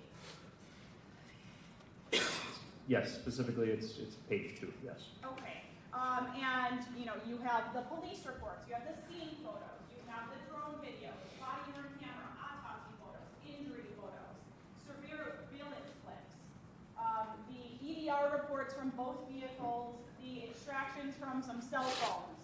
Is that all correct? Yes. Did you review anything outside of what is listed on this page in your report to come to your conclusions that you testified to earlier? No, I think the things you just mentioned were all the police scene or police investigative materials that I was provided with. I do recall looking at Google Street View just to give myself a little better idea of the accident area. I don't know that I listed that there specifically, but that might be the only thing I'd add. You're aware that you were retained to come to these conclusions for an operating while intoxicated case, yes? Yeah, it's not something that I consider because I'm not a toxicologist. That's not part of my practice. But I'm a reconstructionist. That is not my question. My question is, are you aware that you are reviewing materials for a case with a woman charged with operating while intoxicated? Yes or no? Yes. Okay. And as part of those materials, you did not review the toxicology reports from that woman, correct? I believe that would have been under item B. I certainly looked at it, incident reports and related documents from the investigating officers. But the toxicology reports related to her intoxication at the time is not something that you thought was important enough to get its own subsection in this material, correct? Objection, relevance. Overruled. It was part of the documents from the state's discovery. I looked at all of them. Okay, but not important for you to list that. It's item B. Okay. And when we are talking about crash reconstruction, you would agree that there are 3 different categories of things that are to be considered when you are reconstructing a crash, right? I don't know. What are those 3 items? Okay. So the 3 things that impact a crash. The first is the roadway, right? Yes, And in this case, the roadway is 27th to St. Paul in Milwaukee. that's correct. The second thing that impacts a crash, or is a factor that needs to be looked at when you are reconstructing a crash, are the vehicles involved, right? Yes, And that would be the Jeep and the Ford, in this case. and the other vehicles that we see in the area. OB 1 through 4 or whatever, but the vehicles themselves. Yes. Those are the things that you looked at. You only had event data information from the Ford and from the Jeep, right? Correct. And then the third thing that needs to be considered when you are doing crash reconstruction is the people, right? The people driving the vehicles, because as of right now, in 2026, we don't have self-driving cars exclusively, right? We do not, and yes, that is what I consider based off of the black box data and the surveillance video and the other information that we have, yes. Right, and that's what the industry does. As a crash reconstructionist, those are the 3 things that go into looking at reconstructing a crash, yes? In general, I'm sure there's other facets that come into it, but yes, that's a good summary. When you came to your conclusions in this case, in this 20-page report that you authored, you talked pretty extensively at the decisions that the driver of the Jeep did throughout the course of this crash sequence, yes? Yes, both drivers, yes. At nauseam, though, you do specific calculations related to the amount of stop time that the driver of the Jeep would need in order to stop his vehicle safely. You do that in, I think, 4 spots in this report, yes? That sounds correct, yes. Okay. At no point in this report do you do a calculation as to the stop time for the driver of the Ford, correct? Correct. At no point do you opine at things the driver of the Ford could have done differently to impact this crash, correct? That's correct. I opine on what she did, Thank you. yes. So now turning into your report, it doesn't look like you reviewed the timing data for this light either.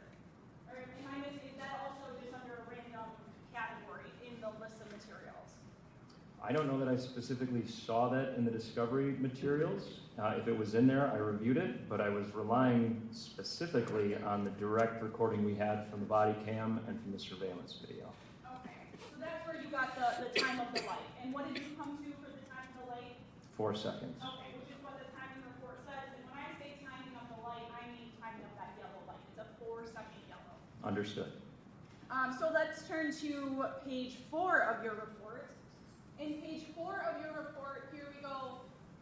There's a figure in it which talks about you talked at length, there we go, about the steering wheel position of the Ford. And you talked about what your interpretations are of Miss Brunner's actions in this case, right? And as it relates to the steering wheel, you indicated on direct that this is a defensive maneuver, right? It is steering away from the approaching Jeep, certainly, and that's based off of this and where impact occurred in the intersection. And when you're looking at this chart, you came to that because you said she's going in the 300s, or the number in that yellow column are the 300s, which indicates she's turning away, right? It's even in the 400, so it's more than one complete rotation to the left. When that's plotted out, along with the speeds from the black box and the video, it shows a turn that doesn't continue into the westbound lanes of St. Paul Avenue. It cuts that corner. An impact, if we look on my diagrams, we'll get to those, is not in the westbound lanes of St. Paul, it's in the eastbound lanes of St. Paul. So she steered away from the Jeep. But you would agree on this information that she's in the 300s, going out to the 400s, but then right at the end, she's coming back down to the 300s, right? She's down to 355 in the last reading, yes. Okay, which indicates a turn in the other direction. It's not a steer back to the right, it's less of a steer to the left. Okay, but you came to your assumptions on this case of what she was doing in this moment. Correct, yes? My opinion is that she was steering away from the approaching Jeep. Do you drive? Yes, How long have you been a driver? since I was 16, so 22 years. Thank you so much for adding that because I do not like to ask people's ages. So for over over 2 decades you've been driving. Did you take a driver's ed course before you started driving? Yes. When a motorist is coming up to a red light, what does that mean? That means stop. When a motorist is coming up to a yellow light, what does that mean? That means stop if you can safely. Okay. When a motorist is coming up to a green light, what does that mean? That means continue through the intersection. When, and you said with the yellow light, it's stop if you can do so safely. Yes, I believe the term in driver's ed is point of no return. If you identify a point where you can no longer stop safely and you can proceed through the intersection before it turns red, you're allowed to do that, but if you can stop safely, you are to stop safely. If you are stopped safely when there is a yellow light, should you be proceeding on that light? To make a left turn. If you are stopped on a yellow light safely, should you be proceeding on that yellow light? If you're within the intersection, I believe you have to clear the intersection. Okay, that is not my question. My question is, if you are stopped on a yellow light and you are stopped safely, should you proceed on that yellow light? Should you drive forward? As a driver who has been through driver's ed and has been driving for over 2 decades. If you're stopped at the intersection, out of the intersection, you should stay stopped. Okay, and when you're making a left turn, when you don't have a left turn arrow, are you supposed to make sure that it is safe for you to proceed through the intersection prior to doing that? Yes, to wait for a gap in oncoming traffic. Okay, and also make sure that you can see what's coming at you, that you can make that turn without having any safety problems, right? I would say that's the waiting for the gap in oncoming traffic, yes. Okay. So then turning to page 6 of your report, that's where I believe you talk about that delta V with the impact, and that's the math thing. We've gotten to the extent of my math acumen here with the easy 200 times hourly rate thing. But when we're looking at this delta V, you indicated that there's a first impact and a second impact as we look at the Jeep's PDR or CDR, right? Yes, there was. Okay. Would you agree with me that the second impact would not have occurred if not for the first impact? It would have been different. Mr. McColgan was steering to the right, and the amount that he steered to the right, he may have went head on into that, or head on into the bridge, or head on onto something else. So I can't rule out that there would have been another impact even had the first one not occurred. Okay. Now let's look at some of the figures that you have here in this report. Going to page 10 and figure 9.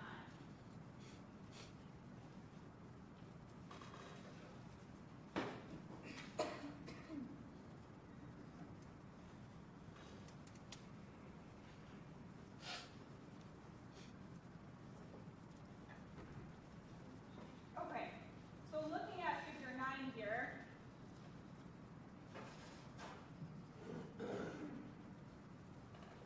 this is from the surveillance video that is separated, right? Yes. This part, this lower map, is this a Google map that you have superimposed the cars on? Yes, it's a near map. It's a separate service, but a top-down view. And right here, this is the program that you used. Is this the same, like, is this out of the same program right here? Yes. And this is just what the driver's view is according to your program, and this is the bird's eye here. According to my analysis, yes. The program that you're using for what the driver can see, how tall is Ms. Brunner? I have her driver eye height at 5.25 feet. How high is her seat raised in this? It doesn't matter. It's where the camera is positioned for the eye position. How do you know where she is looking when she is in that car? You are correct. I don't know where she's looking. She could be looking straight ahead. She could be looking towards the left to make sure that there's nobody pulling out of that gas station that's on the upper right corner, the northwest corner. But let's not speculate. Back to Ms. Zimmel. Well, and that's my exact point here. You don't exactly know. This is your best guess at what is going on in that car. You weren't in that car, right? I wasn't, but I'm giving you the view that would give her the best chance to see the oncoming car, and even then, she's not able to see it until about 2.7 seconds before the accident. The placing of the OVs, the other vehicles on this, that's also your best guess at where their positionings are, right? That's, I don't like guess, it's based off of the direct evidence that we have from the video recording. Okay, from the video recording, but unlike Ms. Brunner's vehicle and unlike the Jeep, you don't have the data from those vehicles to say exactly how fast they are going and when they are going that speed, yes? That's correct. When we have videos, we calculate average speed, so if we can pick a spot at, time X and a time slightly later and see how far the vehicle's traveled, you get an average speed. You don't get the direct recording like from a black box. Now let's turn to the next photo. The next figure here, figure 10. So figure 10 is 4.3 seconds prior to the crash, and this is when that car turns yellow. It's when Or the light turns when the yellow. signals turn yellow, yes. Okay. So once again, this is your best guess at what Ms. Brunner can actually see, what she's looking at, right? You don't know where her head is pointed. I don't. That's her view to the north, and it shows that the Jeep is not visible. She could be leaning in the back to grab a beer can, right? You're right. I don't know what she was doing or where she was looking. Okay, so then when we're looking at this point, which is 4.3 seconds prior to the crash, when the light actually turns yellow, here is where Ms. Brunner is at a complete stop. Yes. Okay, and she is at this complete stop for over 2 seconds when we're talking about the crash event and looking at the data from her view. Even longer than that, yes. Over 2 seconds. Okay, agreed, yes. Okay, and where she stopped, you said that she is straddling the line. You indicated that this is the intersection.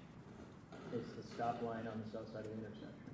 Pedestrians can safely walk in front of her vehicle with where her vehicle is stopped at this moment when the light turns yellow. Is that correct? She is not in the crosswalk, so yes. She can remain safely stopped at that point from this diagram. Yes? Yes. The light is yellow at this time. Yes? It has just turned yellow. Okay, so from her point, this is a safe spot for her vehicle to be in. Yes? She's not impinging on pedestrians, if there are any, but she's also partially across that stop line, and the vehicle in front of her is making a left turn. So she's stopped, but she's waiting to make a left turn on the yellow. I'm sorry, Mr. Bean, what would be prompting her that she would have to enter this intersection at this point due to a safety concern? What would necessitate the fact that she should enter this intersection on a yellow light? She's waiting to make a left turn. Oh, so waiting to make a left turn means that you can make a left turn against the light. That's what driver's ed taught you? She was waiting to clear the intersection on a yellow. That was what's shown in the video.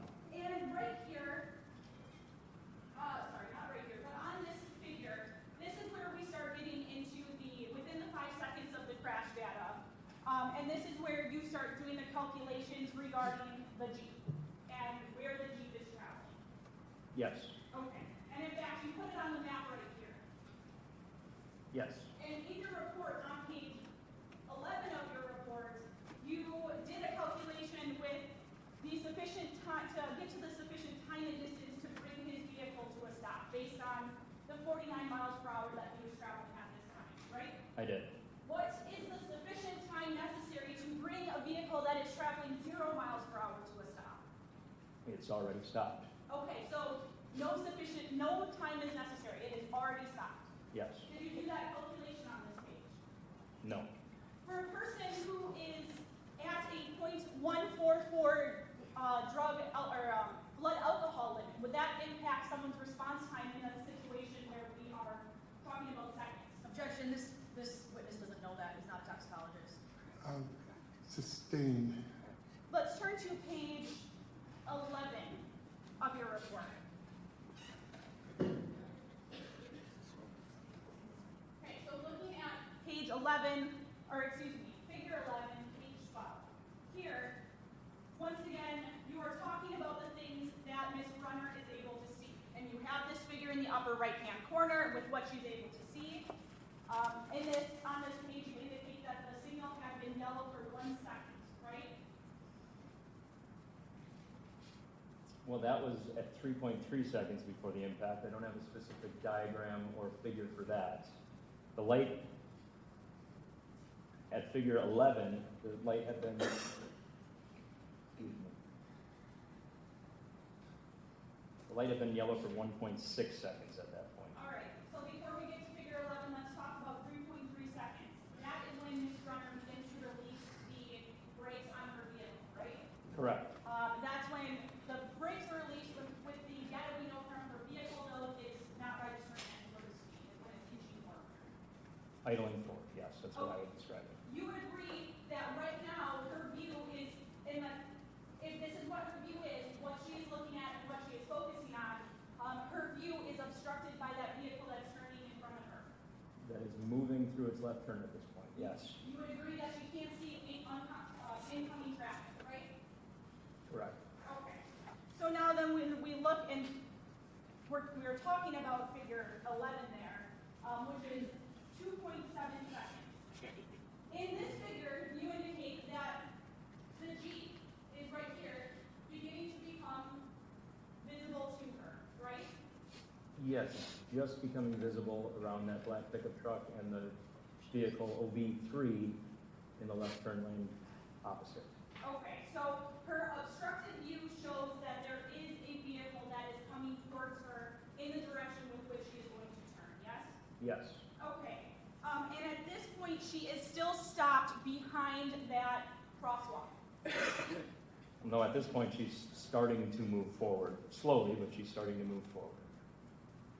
So, in this point right here, Yes. you have her stopped behind the crosswalk, or is your diagram not accurate to the evidence? It's a still photo, so all vehicles are stopped, if that's your point, but in real time, she is moving forward slowly at this point. Okay, so that's not actually where her vehicle was at this exact moment. It is, but she has started to move forward, released the brakes at 3.3 seconds, and 0.6 seconds later, her vehicle would have idled forward just a little bit. She's starting to move forward. Okay, so now let's turn to the next page, which is 2.3 seconds and figure 12. So looking at 2.3 seconds, figure 12, once again, we have what we're assuming her view to be. You can clearly see the Jeep at this point moving towards her, yeah? You can see the Jeep, it's still partially obstructed, I would say, by the bed of the pickup truck. Okay. Here she is still stopped or inching forward, but in the space that is safe behind the crosswalk. Looks like her front bumper is just on the crosswalk line. Yes. Okay, so still not even close to any other vehicles that are moving through the intersection at this point. Yes? Correct. And when you, on the page of your report here, you did another calculation about when the Jeep could safely, what a safe stop distance would be for him based on the speed that he is traveling. Or the speed that he could be traveling if he were traveling at the speed limit, correct? Yes, at the speed limit. Okay. You did not do a calculation for the distance that the Ford would need in order to safely stop to avoid impact at this point, correct? Correct. And in fact, the speed is still not registering on her EDR at the speed that she's going, it's just the release of the brake. And then slowly rolling forward, correct. Okay, so what would the stopping distance be needed for her going at a not registering speed? It would be the time that she would travel over a second, or a second and a half of her reacting to now seeing this vehicle, and then applying the brakes. I didn't do the calculation, but Okay. that's what it would entail. Did not do the calculation in this report regarding to that. Turning to page 14.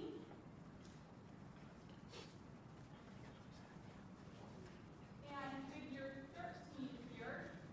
So figure 13, when we're looking at this page, that's where Ms. Brunner, you have her vehicle, she had just crossed into the crosswalk. Her front bumper is just crossing that northern line of the crosswalk, right?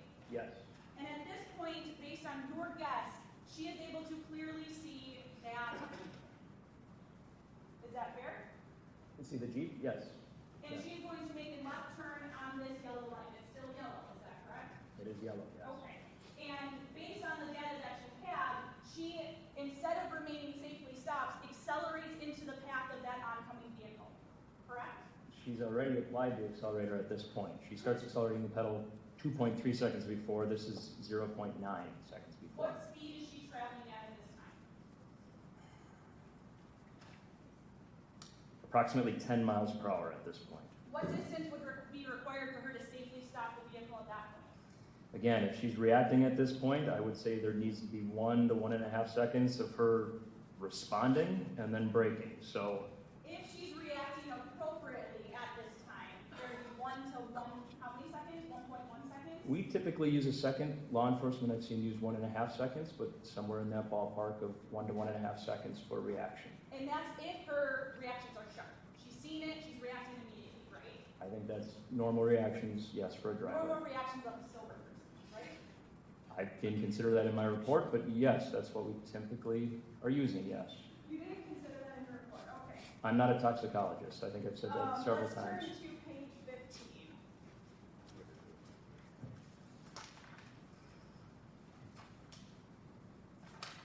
So now looking at 15, here is, so 14, figure 14, that's 0.3 seconds prior to the accident. This is right before this impact, the first impact between her Jeep, or her Ford and the Jeep, right? Yes.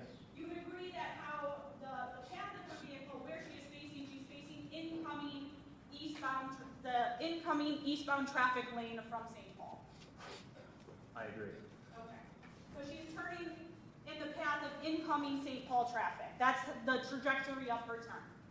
And that's where that sharp left steering that we talked about earlier comes into play. It's borne out in the surveillance video and in the physical evidence showing where impact occurred.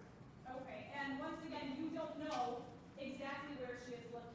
This is your best guess at where she is looking when this figure is happening. This is a view looking straight out the front of her vehicle. All right, so now let's talk about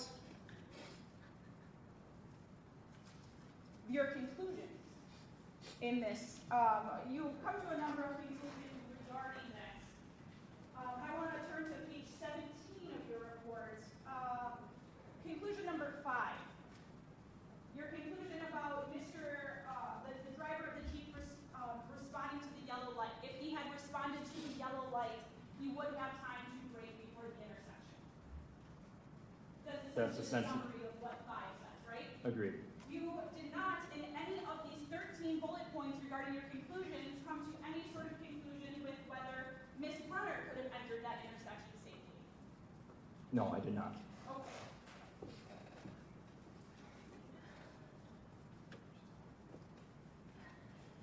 You acknowledge in point number 7 that she made the decision to initiate her turn at least 3.3 seconds before the accident when she let go of that brake pedal.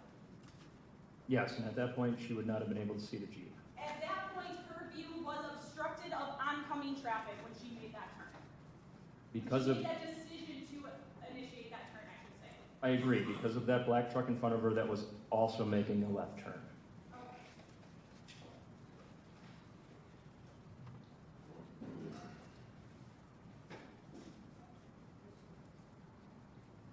If Ms. Brunner stays stopped, doesn't go, does this crash happen? No. Nothing. Thank you. Ms. Rockdashel? Thank you.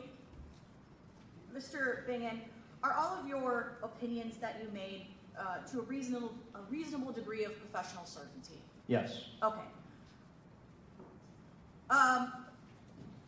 Would you work without pay? No. Okay. Do you set the rates for your firm? Partially, yes. Yes, Is it- we do it collaboratively.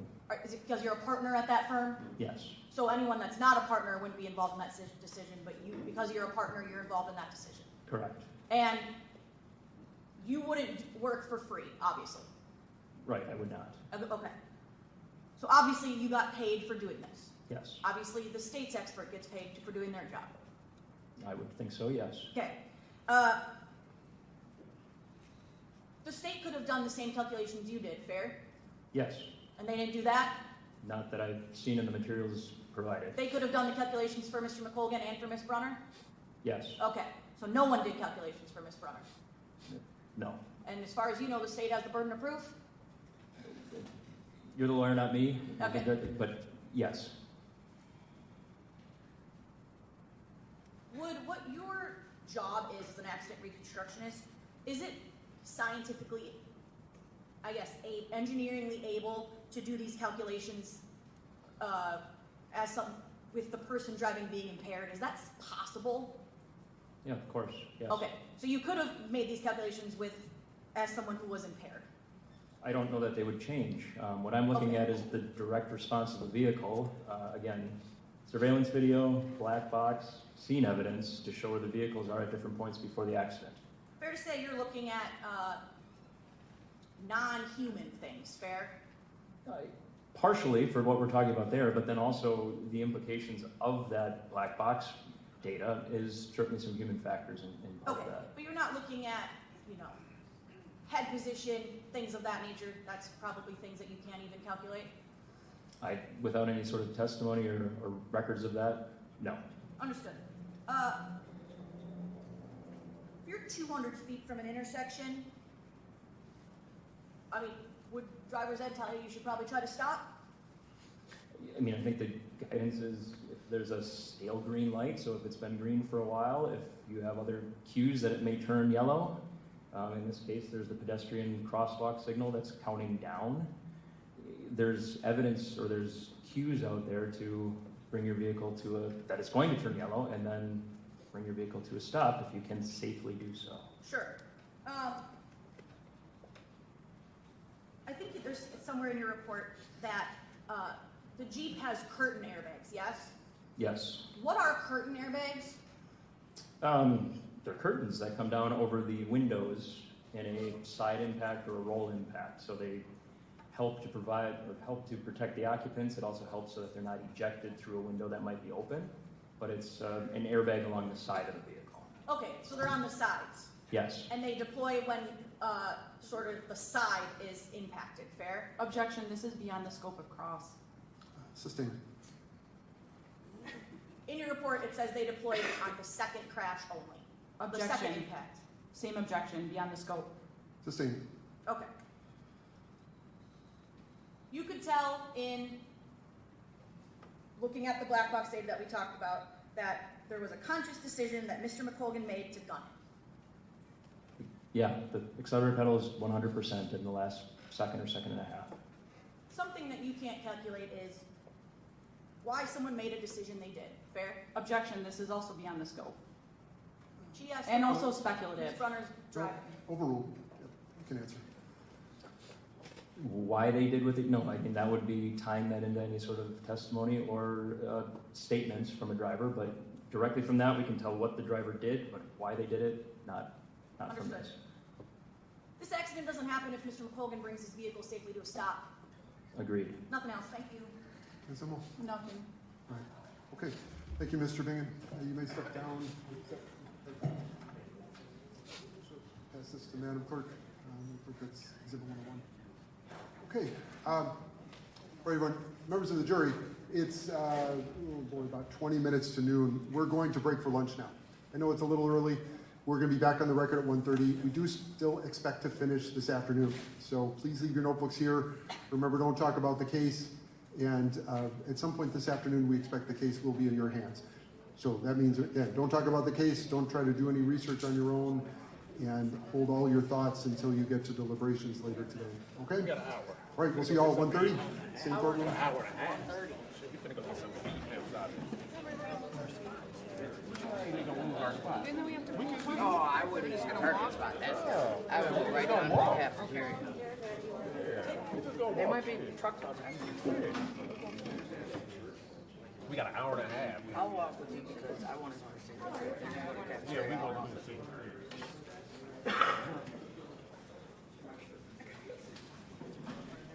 All right, for one of the gallery, please quiet. We are going to still be on the record for a little while. I need Mr. Luzak to come in. The jury has left the courtroom.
Okay, good afternoon, everyone. We're still on the record. The jury has left the courtroom.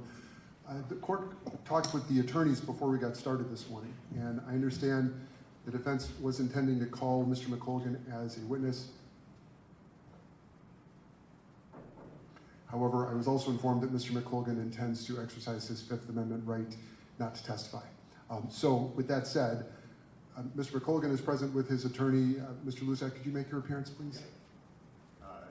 Good morning, Your Honor. Jason Luzak, appearing for Peter Colgan.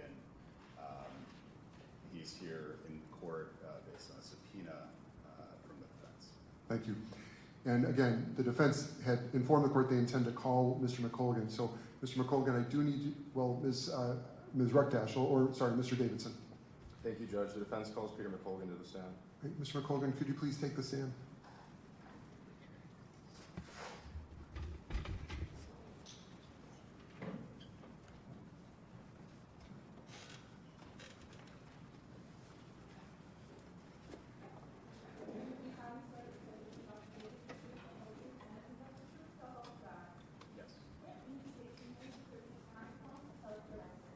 Peter John McColgan, Peterjohn,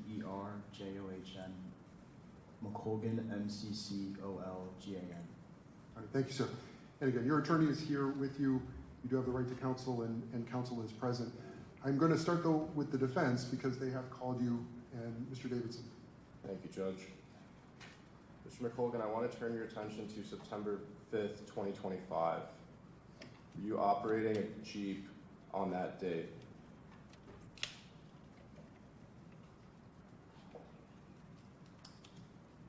On the advice from counsel, I am asserting my Fifth Amendment right not to answer your question respectfully. Right. At this point, Mr. McColgan, I'll just, as the court, I'll ask you, do you intend to answer any question you're asked today and assert that Fifth Amendment privilege? Respectfully, I will be asserting my Fifth Amendment right. Okay. With respect to any question asked? Yes. Okay. All right. I'm going to turn next to Ms. Zimmel. Does the state have any intention here of granting immunity? No. Okay. And I'm aware Mr. McColgan has been charged in an associate, well, in relation to the same incident where Ms. Brunner is standing trial. Mr. Luzak, did you want to add anything to the record? Yeah, I just wanted to add, so we had notified the parties, both parties, whenever we received the subpoena, that he was going to be taking 5. I know there were some statements that were made about him testifying. I would just point out Wisconsin Criminal Jury Instruction 317, I think should be given, and there should be no commentary made about him not testifying. All right, thank you. All right, parties, if you want to address these issues further, we'll start again with the defense. Mr. Davidson. Thank you, Judge. So we have discussed already that instruction in chambers and at sidebar, and the position that we're in right now is we've reviewed the materials. I don't believe that the defense can ethically request that instruction at this time. I believe that the purpose of that instruction is for when a witness or defendant takes the fifth on the stand in front of the jury. So we've discussed that. We've reviewed the materials. I don't believe that we can request that instruction. Ms. Zimmel? That's my position as well. Okay. And Mr. Luzak, I appreciate your opinion, but obviously this isn't an issue for you to consider. I've reviewed section 905.13 of the statutes, also instruction 317, and related materials, the special materials for jury instructions under 55. And having reviewed those materials, I agree with the parties here. I don't see a basis for the court to provide that instruction. In reading 905.13, what that section provides is that under sub 2, in jury cases, proceedings shall be conducted to the extent practicable so as to facilitate making claims of privilege without the knowledge of the jury. And special materials 55 make it clear that if the jury is not aware of any claim of privilege, that 317 is not appropriate. So here, because we have done this entire discussion outside the presence of the jury, I agree that 317 should not be read to the jury since, again, they're not aware of this specific claim of privilege. So, Mr. McColgan, you can step down. Parties, was there anything else? Ms. Immel No, thank you. and Mr. Davidson? No, Judge, thank you. Okay. And I believe then that will that conclude the defense's case? Okay. I'm going to ask the defense to rest after lunch in front of the jury. Okay, as soon as the defense rests, I expect to move into instructions, and I gave both parties draft instructions to read over lunch, so we'll get into those right after the defense rests. Once those are completed, we will move into closing arguments. Parties, do you think 30 minutes each will be enough? Ms. Immel? Yeah, I think so. Okay. I agree, Judge. And okay. I'll be somewhat, I'll be gentle on imposing time limits, but I'm asking each party to keep your total arguments to 30 minutes each. Okay, and again, those draft instructions, parties, if you have requests for changes, let me know right after lunch so we can complete the instructions conference then. All right, parties, anything else, Mr. Luzak? Thanks. Ms. Immel? No, thank you. And Ms. Rucktaschel, Mr. Davidson? No, Judge, thank you. Okay, thanks all. We will reconvene at 1:30. Thanks. We're on break. Oh, now you want to go? Okay, well, for sure.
need to recall the case. Everyone's back, but we do have a new reporter this afternoon. Madam Clerk, or Mr. Clerk, sorry. State of Wisconsin versus Amandria Brunner, case number 25CF4226, appearances. The state appears by Emily Zimmel. Also with me at council table is Officer William Haney. Good afternoon. Good afternoon, Your Honor. Attorney Dustin Davidson and Attorney Abigail Rugdashel alongside Ms. Amandria Brunner, who is present in jury close. Good afternoon, everyone. We're all back in court for this jury trial. The jury is assembled in the jury room. Before we continue, there are a couple of things we need to talk about. First, I understand the defense will be resting when the jury comes back. Is that right, Mr. Davidson? That's correct, Judge. Okay. And before we do that, though, I do need to do a colloquy with Ms. Brunner about her decision whether or not to testify. Right? And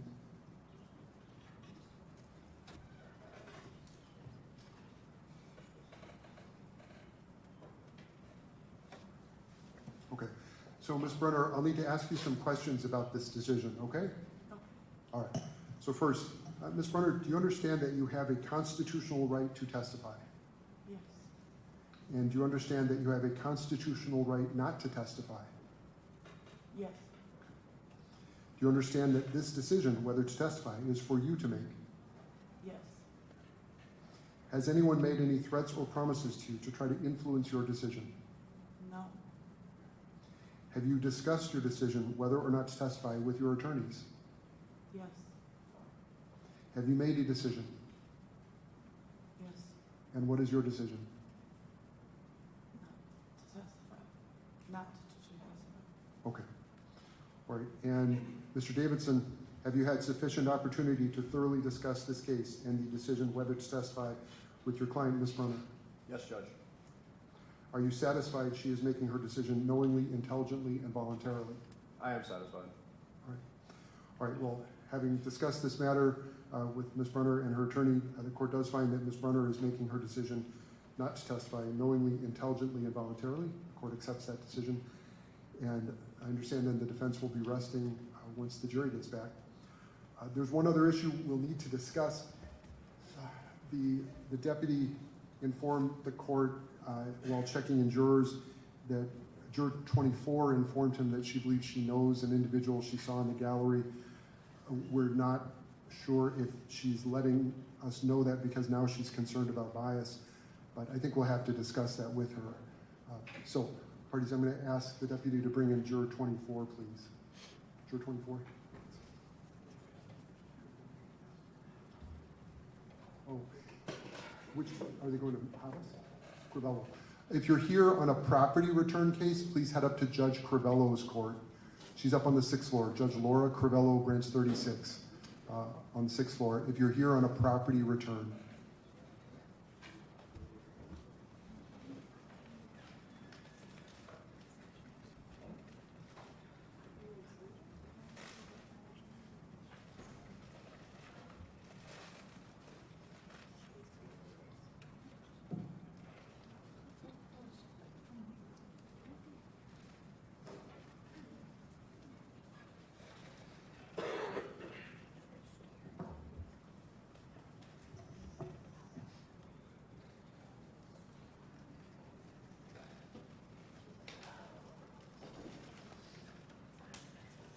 Hi, good afternoon, juror 24.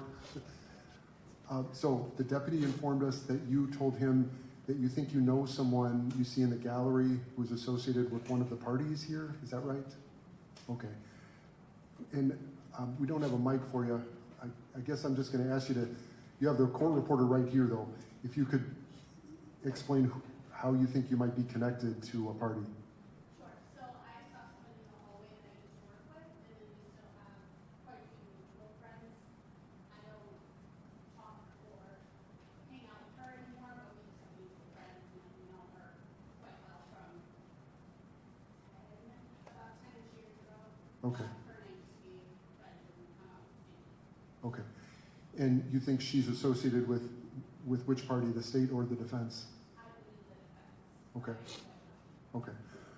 Knowing that you have this possible connection to someone connected with the case, are you concerned that now you have a bias or might find yourself unable or unwilling to vote one way or another in this case. I don't think that I will have a hard time with that. I'm just worried about the aftermath of with our mutual friends, how that's going to play out. Okay, all right. I'm going to ask the attorneys if they have questions for you. Ms. Immel? When you indicate that you're worried about the aftermath, is that something with your friend group that is that something that you think would impact your decision making in this case? I would love to tell you that I can't do that. It's something that you're concerned about? Okay, nothing else. Okay, defense, Mr. Davis? I have no questions, Judge. Okay, all right, thank you, Juror 24. We very much appreciate you bringing that to our attention and answering some questions, okay? I'm gonna ask you to head back to the jury room with the deputy.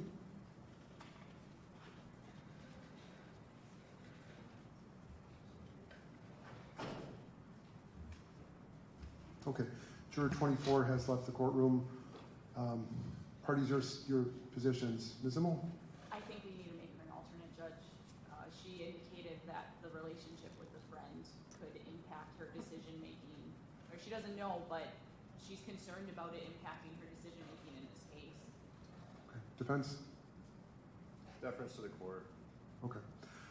Well, I agree. Juror 24 brought it up. It's clearly something she's worried about. It appears she is still in what she described as a friend group with an individual who is likely appears to be with the defendant, or at least may have a tie on that side. And given her concern, the court does find that Juror 24 then should be struck for cause because she, at least has indicated to the court, she would have trouble being impartial and fair in deliberations. At this point, I think we've also discussed Juror 35, who was observed to be sleeping yesterday on more than one occasion. I think the parties were asking that she be struck. Is that correct, Ms. Immel? Yes. And defense? We agree. All right. So at this point, I think we found our two alternates. The court then is also striking Juror 35 for cause because she was observed to be sleeping yesterday.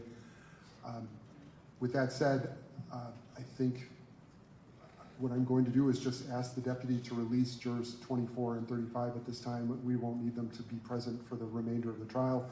We have 12 jurors, and I'll ask the deputy just to send 24 and 35 down to jury management to get their letters. Parties, any objection to following that procedure, Ms. Immel? No. Okay, defense? No, Judge. Okay, so deputy, I'm going to ask you to just inform 24 and 35 that they've been selected as the alternates and they can head down to jury management, but the other 12 are welcome to join us as soon as they're ready.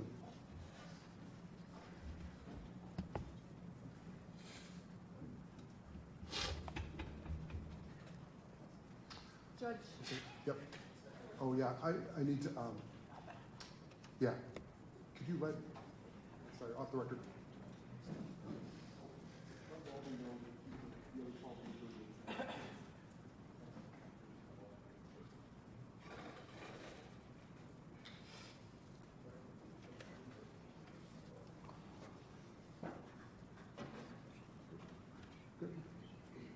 Okay, all right, so we're going to hold off on bringing in the jury. We do have a couple of issues to talk about still. The main one being the instructions, because when we get the jury into the courtroom, the defense will be resting, the court will start with instructions. I just met with the attorneys in chambers. I'd given the parties a draft of the instructions before lunch. I think one of the issues the defense had requested was that the court include some additional language from the standard instructions under 1189 for what's called evidence relating to the conduct of the victims here. Now, it doesn't, the wording as phrased in the general instruction doesn't really apply here because obviously the victims were not driving, but they were in a car with a different party who was driving. And so the court, after talking with the parties and reconsidering that section of the instructions, I do find that it's relevant and I think appropriate to include that language, but specific to the conduct of Peter McColgan. He's not a victim here. He's not referred to as a victim in the instruction, but his conduct is an issue. And so the court has added that paragraph on page 8 of the instruction at the end of the section titled "All Counts, consider whether the defense is proved." Against this, again, this language is specific to the defense that's already been asserted as to all 6 counts. And I don't find that it makes a substantive change to the instructions, but it might assist the jury somewhat in understanding the difference between the charges and the defense asserted. Parties, do you want to address that issue any further? I'll start with the defense since this was requested by the defense. Mr. Davidson? Thank you, Judge. Yes, so there's a part in the brackets in the standard instructions about the conduct of the victim in this type of charge. And in the facts here, I mean, oftentimes the victim in these type of cases is the driver of the other vehicle. And here the victims are not the driver, but in the car. But there has been a lot of evidence introduced for the conduct of Peter McColgan. So our initial idea was, instead of putting conduct of the victim, to put in conduct of another. And then we decided that we might as well put, instead of conduct of another, conduct of Peter McColgan, to make that more explicit to the jury. Ms. Zimmel? And Judge, I objected to that. I expressed my objection in chambers, but my reading of that instruction, as well as the notes in the accompanying case underlying that, I don't think that instruction, I think that instruction is not meant for this situation. It's meant for the situation, as defense said, when the victim is the driver of the other vehicle, and does something that might be not an exercise of ordinary care. In this case, the victims did nothing wrong here, and including that and changing it, modifying the instruction to suit the needs of defense, I think that's against the intent of it. So that's, my position on it. All right. Well, and after reading over this instruction several times, I agree with the defense here. I think it helps explain the difference between the 2 burdens of proof that apply and the different ways that the jury is going to have to look at the conduct of the two drivers. We do have 2 drivers here, and obviously the parties have extensively covered the conduct of the 2 drivers throughout the trial. I think the jury will need some instruction in how to address the differences in conduct. So the court is including that. Again, it's 1 paragraph that's added to page 8 of the draft that the parties have. All right. Other requests for changes to the draft? Ms. Zimmel? No, Judge, I think the draft looks good and includes the additions that I had requested earlier in the day. Thank you. Mr. Davidson? Yes, Judge. So I did submit, before we began last week, I submitted document 25, the defense's proposed jury instructions. And at the end, the section that's in the standard instructions titled "Consider Whether Defense is Proved," I more or less rewrote part of that instruction. I tried to make it more clear for the jury, because the standard instruction is very confusing even to attorneys, in my opinion. And so what I did was I added another paragraph in there trying to explain the defense in more layperson terms. And also what I did was I took a look, because this is the civil burden of proof, so I took a look at the standard jury instructions for civil burden of proof, WIS jury instruction civil 200. And what I got from that was I added the definition of reasonable certainty. The standard instruction for this defense does not include that. It has the definitions for by the greater weight of the evidence and for credible evidence, but does not include reasonable certainty. I also wanted to make more clear for the jury that this defense is identical to all of the 6 counts. Another thing that I wanted to put in there to make it clear for the jury, because it's not super clear, is that the inquiry for the affirmative defense is totally separate from the jury deciding each element of the offense. And so I put a sentence in the proposed instructions for that as well. And I'm also requesting that when the instruction talks about the burden of proof for the defense, for the affirmative defense, that that is a lower burden of proof than the state's burden of proof beyond a reasonable doubt. I think that as attorneys, we know that, but I don't know if the jury is aware of that. Okay. And I believe that's it, Judge. Okay, all right, thank you. And I did review those requests for additional changes from document 25. I don't necessarily disagree with the defense's phrasing here, but I don't see enough of a basis here to change or add to the standard instructions. I agree they are somewhat difficult for a layperson to work their way through. I, however, disagree with the defense's argument that I think the standard instruction and the changes I made make clear that this defense applies to all 6 counts. It does apply in slightly different ways to the different counts, and that's explained in the draft I prepared. In terms of the difference in the burden of proof, again, I'm satisfied that the draft the court prepared sufficiently addresses that issue, and we'll just have to leave it to the jury to work out. Thank you, So, Judge. you're welcome. So the state is denying the defense request for those additional changes. All right, I think that said, we have a draft that the court has settled on. I'm going to print those off, and once I have them assembled, we'll bring in the jury. Other issues before we bring in the jury? Ms. Immel? No, thank you, Judge. Okay, Mr. Davidson? No, Judge, thank you.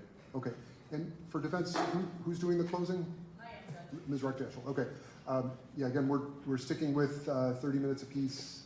Do your best. I won't cut anyone off, but I'll let you know if you reach that number. And then you should look for a place to stop.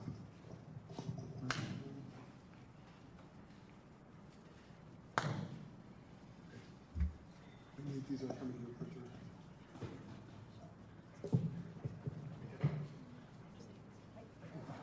And I'm sorry for the heat in here, everyone. There's nothing I can do about it. It's Milwaukee County. When the temperature drops outside, they turn off the AC.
Okay, briefly back on the record. I think we're ready to get going with instructions. So again, the order of business will be instructions, then closing arguments.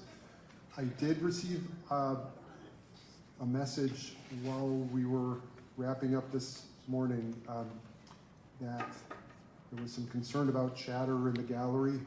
I just want to remind everyone in the gallery, you cannot talk. You cannot react to anything you hear in court. And if I see anyone doing that or hear it, I'm going to have to ask you to leave. I know people who are present feel strongly here.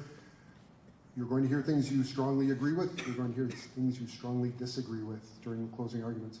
You have to keep those thoughts to yourselves. And I would also just remind you, if people, if members of the jury see people acting out in the gallery, they hold that against parties. And you might be hurting the person you are here to support. So think about that. And again, I'm just going to ask everyone to maintain a silence while we're working our way through this afternoon's proceedings. Okay, I'm going to ask the jury to come in, please.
All right, members of the jury, welcome back.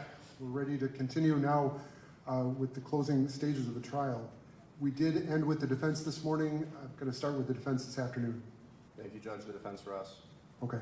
All right, so members of the jury, both parties have rested now. I'm going to ask the deputy to collect your notebooks.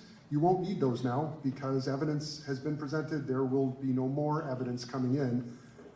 We're going to start the afternoon then with jury instructions. You don't need to take notes because you'll have the exact instructions I'm reading to you with you in this binder. You take these with you to deliberations. The parties' closing arguments are not evidence, so please pay attention to those arguments, but remember, those are not evidence. And again, you'll get those notebooks back for deliberations. All right, so members of the jury, the court will now instruct you upon the principles of law which you are to follow in considering the evidence and in reaching your verdict. It is your duty to follow all of these instructions. Regardless of any opinion you may have about what the law is or ought to be, you must base your verdict on the law I give you in these instructions. Apply that law to the facts in the case which have been properly proven by the evidence. Consider only the evidence received during this trial and the law as given to you by these instructions, and from these alone, guided by your soundest reason and best judgment, reach your verdict. If any member of the jury has an impression of my opinion as to whether the defendant is guilty or not guilty, disregard that impression entirely and decide the issues of fact solely as you view the evidence. You, the jury, are the sole judges of the facts, and the court is the judge of the law only. Evidence is first the sworn testimony of witnesses, both on direct and cross-examination, regardless of who called the witness. Second, the exhibits the court has received, whether or not an exhibit goes to the jury room. Third, any facts to which the lawyers have agreed or stipulated, or which the court has directed you to find. Anything you may have seen or heard outside the courtroom is not evidence. You are to decide the case solely on the evidence offered and received at trial. In this case, the state has charged the defendant with 6 counts. The 6 counts of the information in this case charge that on or about Friday, September 5, 2025, at North 27th Street and West St. Paul Avenue in the city and county of Milwaukee, Wisconsin, the defendant did cause the deaths of Scott Michaud and Noah Snyder by the operation or handling of a vehicle, 1, while under the influence of an intoxicant, 2, while having a prohibited alcohol concentration of more than 0.08% by weight in the blood, and 3, while having a detectable amount of a restricted controlled substance in her blood, contrary to sections 940.09 sub 1 sub A, sub B, and sub AM of the Wisconsin statutes. The first and fourth counts in the criminal complaint each charges that the defendant caused the death of another by the operation or handling of a vehicle while under the influence of an intoxicant in violation of section 940.09 sub 1 sub A of the Wisconsin statutes. The second and fifth counts of the criminal complaint each charges that the defendant caused the death of another by the operation or handling of a vehicle on a highway while the defendant had a prohibited alcohol concentration in violation of section 940.09 sub 1 sub B of the Wisconsin statutes. The third and sixth counts in the criminal complaint each charges that the defendant caused the death of another by the operation of a vehicle while the defendant had a detectable amount of a restricted controlled substance in her blood in violation of section 940.09 sub 1 sub AM of the Wisconsin statutes. To these charges, the defendant has entered pleas of not guilty, which means the state must prove every element of each offense charged beyond a reasonable doubt. It is for you to determine whether the defendant is guilty of any of the offenses charged. You must make a finding of guilty or not guilty for each offense charged. Each count charges a separate offense, and you must consider each one separately. As to counts 1 and 4, section 940.09 sub 1 sub A of the Criminal Code of Wisconsin is violated by one who causes the death of another by the operation or handling of a vehicle while under the influence of an intoxicant. Before you may find the defendant guilty of this offense, the state must prove by evidence which satisfies you beyond a reasonable doubt that the following 3 elements were present. First, that the defendant operated a vehicle. Operate means a physical manipulation or activation of any of the controls of a vehicle necessary to put it in motion. Second, that the defendant's operation of a vehicle caused the death of, as to count 1, Scott Michaud, and as to count 4, Noah Snyder. Cause means that the defendant's operation of a vehicle was a substantial factor in producing the death. There may be more than one cause of death. The act of one person alone might produce it, or the acts of 2 or more persons might jointly produce it. And third, that the defendant was under the influence of an intoxicant at the time the defendant operated a vehicle. Under the influence of an intoxicant means that the defendant's ability to operate a vehicle was materially impaired because of consumption of an alcoholic beverage. Not every person who has consumed alcoholic beverages is under the influence as that term is used here. What must be established is that the person has consumed a sufficient amount of alcohol to cause the person to be less able to exercise the clear judgment and steady hand necessary to handle and control a motor vehicle. It is not required that impaired ability to operate be demonstrated by particular acts of unsafe driving. What is required is that the person's ability to safely control the vehicle be materially impaired. As to counts 2 and 5, section 940.09 sub 1 sub b of the Wisconsin statutes is violated by one who operates or handles a vehicle on a highway with a prohibited alcohol concentration. Before you may find the defendant guilty of this offense, the state must satisfy you beyond a reasonable doubt that the following 3 elements were present. First, that the defendant operated a vehicle. Second, that the defendant's operation of a vehicle caused the death of, as to count 2, Scott Michaud, and as to count 5, Noah Snyder. And third, that the defendant had a prohibited alcohol concentration at the time the defendant operated a motor vehicle. Prohibited alcohol concentration means 0.08 grams or more of alcohol in 100 milliliters of the person's blood. The law states that the alcohol concentration in a defendant's blood sample taken within 3 hours of operating a motor vehicle is evidence of the defendant's alcohol concentration at the time of the operating. If you are satisfied beyond a reasonable doubt that there was 0.08 grams or more of alcohol in 100 milliliters of the defendant's blood at the time the test was taken, you may find from that fact alone that the defendant was under the influence of an intoxicant at the time of the alleged operating, or that the defendant had a prohibited alcohol concentration at the time of the alleged operating, or both.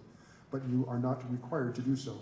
You, the jury, are here to decide these questions on the basis of all the evidence in this case, and you should not find that the defendant was under the influence of an intoxicant at the time of the alleged operating, or that the defendant had a prohibited alcohol concentration at the time of the alleged operating, or both, unless you are satisfied of that fact beyond a reasonable doubt. As to counts 3 and 6, section 940.09 sub 1 sub am of the Criminal Code of Wisconsin is violated by one who causes the death of another by the operation or handling of a vehicle while the person has a detectable amount of a restricted controlled substance in his or her blood. Before you may find the defendant guilty of this offense, the state must satisfy you beyond a reasonable doubt that the following 3 elements were present. First, again as to counts 3 and 6, that the defendant operated a vehicle.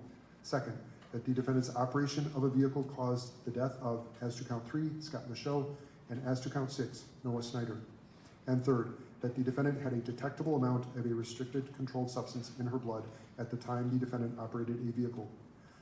Delta-9 tetrahydrocannabinol, or THC, is considered a restricted controlled substance if it is at a concentration of 1 or more nanograms per milliliter of a person's blood. The law states that a chemical analysis showing a detectable amount of a restricted controlled substance in a defendant's blood sample is evidence of the presence of a detectable amount of a restricted controlled substance in a defendant's blood at the time of the operating. If you are satisfied beyond a reasonable doubt that there was a detectable amount of THC in the defendant's blood at the time the sample was taken, you may find from that fact alone that the defendant had a detectable amount of THC in her blood at the time of the operating, but you are not required to do so. You, the jury, are here to decide this question on the basis of all the evidence in this case, and you should not find that the defendant had a detectable amount of THC in her blood at the time of the alleged operating unless you are satisfied of that fact beyond a reasonable doubt. Wisconsin law provides a defense to each of the 6 counts. It is a defense to the crime charged in counts 1 and 4 if the death would have occurred even if the defendant had been exercising due care and had not been under the influence of an intoxicant. Wisconsin law further provides that it is a defense to the crime charged in counts 1 and counts 2 and 5 if the death would have occurred even if the defendant had been exercising due care and had not had a prohibited alcohol concentration. And Wisconsin law further provides that it is a defense to the crime charged in counts 3 and 6 if the death would have occurred even if the defendant had been exercising due care and had not had a detectable amount of a restricted controlled substance. As to each count, the burden is on the defendant to prove by evidence which satisfies you to a reasonable certainty by the greater weight of the credible evidence that this defense is established. By the greater weight of the evidence is meant evidence which, when weighed against that opposed to it, has more convincing power. Credible evidence is evidence which, in the light of reason and common sense, is worthy of belief. Evidence has been received relating to the conduct of Peter McColgan at the time of the alleged crime. Any failure by Peter McColgan to exercise due care does not by itself provide a defense to the crime charged against the defendant. Consider evidence of the conduct of Peter McColgan in deciding whether the defendant has established that the death would have occurred even if the defendant had been exercising due care and had not been under the influence of an intoxicant or had not had a prohibited alcohol concentration. If you are satisfied to a reasonable certainty by the greater weight of the credible evidence that the defense is proved as to count 1, 2, 3, 4, 5, or 6, you must find the defendant not guilty of that count. If you are not satisfied that the defense is proved as to count 1, 2, 3, 4, 5, or 6, and you are satisfied beyond a reasonable doubt that all elements of this offense have been proved as to that count, you should find the defendant guilty of that count. If you are not satisfied beyond a reasonable doubt that all elements of the offense have been proved as to count 1, 2, 3, 4, 5, or 6, you must find the defendant not guilty of that count. It is for you to determine whether the defendant is guilty or not guilty of each of the offenses charged. You must make a finding as to each count of the information. Each count charges a separate crime, and you must consider each one separately. Your verdict for the crime charged in one count must not affect your verdict on any other count. In reaching your verdict, examine the evidence with care and caution. Act with judgment, reason, and prudence. Defendants are not required to prove their innocence. The law presumes every person charged with the commission of an offense to be innocent. This presumption requires a finding of not guilty, unless in your deliberations you find it is overcome by evidence that satisfies you beyond a reasonable doubt that the defendant is guilty. The burden of establishing every fact necessary to constitute guilt is upon the state. Before it can return a verdict of guilty, the evidence must satisfy you beyond a reasonable doubt that the defendant is guilty. If you can reconcile the evidence upon any reasonable hypothesis consistent with the defendant's innocence, you must do so and return a verdict of not guilty. The term reasonable doubt means a doubt based upon reason and common sense. It is a doubt for which a reason can be given, arising from a fair and rational consideration of the evidence or lack of evidence. It means such a doubt as would cause a person of ordinary prudence to pause or hesitate when called upon to act in the most important affairs of life. A reasonable doubt is not a doubt which is based on mere guesswork or speculation. A doubt which arises merely from sympathy or from fear to return a verdict of guilt is not a reasonable doubt. A reasonable doubt is not a doubt such as may be used to escape the responsibility of a decision. While it is your duty to give the defendant the benefit of every reasonable doubt, you are not to search for doubt, you are to search for the truth. An information is nothing more than a written formal accusation against a defendant charging the commission of one or more criminal acts. You are not to consider it as evidence against the defendant in any way. It does not raise any inference of guilt. Disregard entirely any question that the court did not allow to be answered. Do not guess at what the witness answer might have been. If the question itself suggested that certain information might be true, ignore that suggestion and do not consider it as evidence. Attorneys for each side have the right and the duty to object to what they consider are improper questions asked of witnesses and to the admission of other evidence which they believe is not properly admissible. You should not draw any conclusions from the fact an objection was made. By allowing testimony or other evidence to be received over the objection of counsel, the court is not indicating any opinion about the evidence. You jurors are the judges of the credibility of the witnesses and the weight of the evidence. An exhibit becomes evidence only when received by the court. An exhibit marked for identification and not received is not evidence. An exhibit received is evidence whether or not it goes to the jury room. Remarks of the attorneys are not evidence. If the remarks suggested certain facts not in evidence, disregard the suggestion. You heard and viewed certain audio and visual recordings. Recordings are proper evidence, and you may consider them just as any other evidence. You may consider the actions of a person, facial expressions, and lip movements that you can observe on videotapes to help you to determine what was actually said and who said it. Consider carefully the closing arguments of the attorneys, but their arguments and conclusions and opinions are not evidence. Draw your own conclusions from the evidence and decide upon your verdict according to the evidence under the instructions given to you by the court. It is not necessary that every fact be proved directly by a witness or an exhibit. A fact may be proved indirectly by circumstantial evidence. Circumstantial evidence is evidence from which a jury may logically find other facts according to common knowledge and experience. Circumstantial evidence is not necessarily better or worse than direct evidence. Either type of evidence can prove a fact. Whether evidence is direct or circumstantial, It must satisfy you beyond a reasonable doubt that the defendant committed the offense before you may find the defendant guilty. Evidence has been presented relating to the defendant's conduct after the alleged crime was committed. Whether the evidence shows a consciousness of guilt and whether consciousness of guilt shows actual guilt are matters exclusively for you to decide. The state has introduced evidence of statements which it claims were made by the defendant. It is for you to determine how much weight, if any, to give to any statement. In evaluating each statement, you must determine 3 things. First, whether the statement was actually made by the defendant. Only so much of a statement as was actually made by a person may be considered as evidence. Second, whether the statement was accurately restated here at trial. And third, whether the statement or any part of it ought to be believed. You should consider the facts and circumstances surrounding the making of any statement, along with all the other evidence in determining how much weight, if any, the statement deserves. The weight of evidence does not depend on the number of witnesses on each side. You may find that the testimony of one witness is entitled to greater weight than that of another witness or even of several other witnesses. In weighing the evidence, you may take into account matters of your common knowledge and your observations and experience in the affairs of life. Ordinarily, a witness may testify only about facts. However, a witness with specialized knowledge in a particular field may give an opinion in that field. In determining the weight to be given to this opinion, you should consider the qualifications and credibility of the witness, the facts upon which the opinion is based, and the reasons given for the opinion. Opinion evidence was received to help you reach a conclusion. However, you are not bound by any witness's opinion. There is evidence in the case which, if believed, indicates that more than one person was involved in the commission of this offense. The fact that the other person is not on trial is not material. You are to determine only whether the defendant, Amandria J. Brunner, is guilty or not guilty.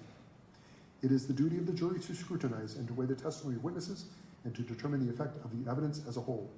You are the sole judges of the credibility, that is, the believability, of the witnesses and of the weight to be given to their testimony. In your determination of credibility, you must avoid bias, conscious or unconscious, based on the witness's race, national origin, religion, age, ability, gender identity, sexual orientation, education, income level, or any other personal characteristic. In determining the credibility of each witness and the weight you give to the testimony of each witness, consider these factors. Whether the witness has an interest or lack of interest in the result of this trial, the witness' conduct, appearance, and demeanor on the witness stand, the clearness or lack of clearness of the witness' recollections, the opportunity the witness had for observing and for knowing the matters the witness testified about, the reasonableness of the witness' testimony, the apparent intelligence of the witness, bias or prejudice, if any has been shown, possible motives for falsifying testimony, and all other facts and circumstances during the trial which tend to either to support or to discredit the testimony. Then give to the testimony of each witness the weight you believe it should receive. There is no magic way for you to evaluate the testimony. Instead, you should use your common sense and experience. In everyday life, you determine for yourselves the reliability of things people say to you, and you should do the same thing here. A defendant in a criminal case has the absolute constitutional right not to testify. The defendant's decision not to testify must not be considered by you in any way and must not influence your verdict in any manner. All right, that is the bulk of the instructions. And again, you'll have these with you in your deliberations. We're now going to turn to the closing arguments, and I'll have a very brief closing instruction at the end of the arguments. I apologize for the heat. I can't do anything about this. I know it's very warm in here this afternoon. We'll just have to soldier on. I believe that the deliberations room is cooler than the courtroom. So we're going to start now, though, with closing arguments. And Ms. Immel.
tech calls right now. I've got a couple of pieces of good news for you guys as the jury who gets to decide this case. Two pieces of good news right off the bat. First, all of those instructions that the judge just read to you, you're going to get a copy of those. So when you go into the jury room and you begin your deliberations, you are going to be able to look at the evidence in this case and then compare the notes that you have about what you saw throughout the course of this trial with the law that the judge gave. So you don't have to go back there and have what he just said memorized. You get to have that with you as you are making your decision in this case. The other good news about the deliberations that you're about to do, you guys have the opportunity to look at any single piece of evidence that was received by the court. You want to look at video again, you're able to come out and make that request and we can show you video. You guys were taking very good notes throughout the course of this trial, but if you need to see something again, especially as you're looking at the jury instructions, you are able to do so. So in this case, there are 6 counts that the defendant is charged with, and you'll notice that all 6 of the counts have very similar elements. So I'm just going to break it down for you guys. Counts, and this, as it relates to this, her actions killed 2 people in this case. So that's why there's 6. There's 3 counts for the death of Noah, and there are 3 counts for the death of Scott. So when we're looking at counts 1 and 4, what I have to prove is that she operated a vehicle, no question that that's what she did here. That her operation of the vehicle caused the death of Scott and Noah. That first element, now that's not contested by defense. This one is not really contested.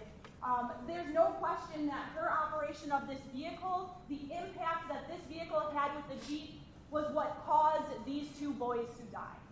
And then the third element that I have to prove is that she was under the influence of an intoxicant at the time that she operated the vehicle. The intoxicants, things that we know that are intoxicants, alcohol. We know without a doubt that she was under the influence of alcohol. We know without a doubt that she was under the influence of Delta 9. And when determining what under the influence means, the jury instruction is helpful. It causes the person, the substance, the intoxicant, to be less able to exercise the clear judgment and steady hand necessary to handle and control a motor vehicle. It's not required for there to be unsafe driving. However, in this case, it's very clear that her judgment is impaired because we do, in fact, have unsafe driving, which we'll get to in a minute. Counts 2 and 5, once again, 3 elements. The first element, the operation, that's not contested. The second element, the operation of the vehicle caused the deaths of Noah and Scott. Once again, can be 2 or more causes. The acts of one person alone might produce it, or the acts of 2 persons jointly might produce it. That's what we have here. And then 3, that she had a prohibited alcohol concentration. This one in particular, very, very simple. We know a prohibited alcohol concentration of over 0.08 is illegal. She's at a 0.145 according to the blood draw taken at 7:23 p.m. Without a doubt, I have met my burden for each of these elements. And now counts 3 and 6, once again, those first 2 elements are the same. The third element is what is different for these 2 counts, that she had a detectable amount of restricted controlled substance in her blood. Here, once again, this is without a doubt met. We know that she had that Delta 9, that restricted controlled substance in her blood because of hearing from Jonathan Phillips. So, what this comes down to is whether or not she exercised due care in this case, which is what both parties told you when we were doing jury instruction, or when we were doing jury selection. The one thing that we need to talk about is that we know there were 2 people involved in this. We know the driver of the Jeep, Peter McCollum. We know the defendant was driving the Ranger. We know these 2 vehicles crashed, and now we have 2 dead boys on our hands. So we know there are 2 people involved. What we talked about in jury selection is that you are not here to decide what, if anything, the driver of the Jeep did wrong here. We can all agree he was a bad driver, but that's not your decision to make. Your decision to make is whether that woman, the defendant exercised due care. It doesn't matter what he did. Her actions are what matter for your decision. His bad driving, anything that he did, that's another decision for another jury. When we are talking about the decision made by Amandria Brunner on the day of this incident, those are the things that we need to talk about when it comes to this exercise of due care. So they are asserting an affirmative defense.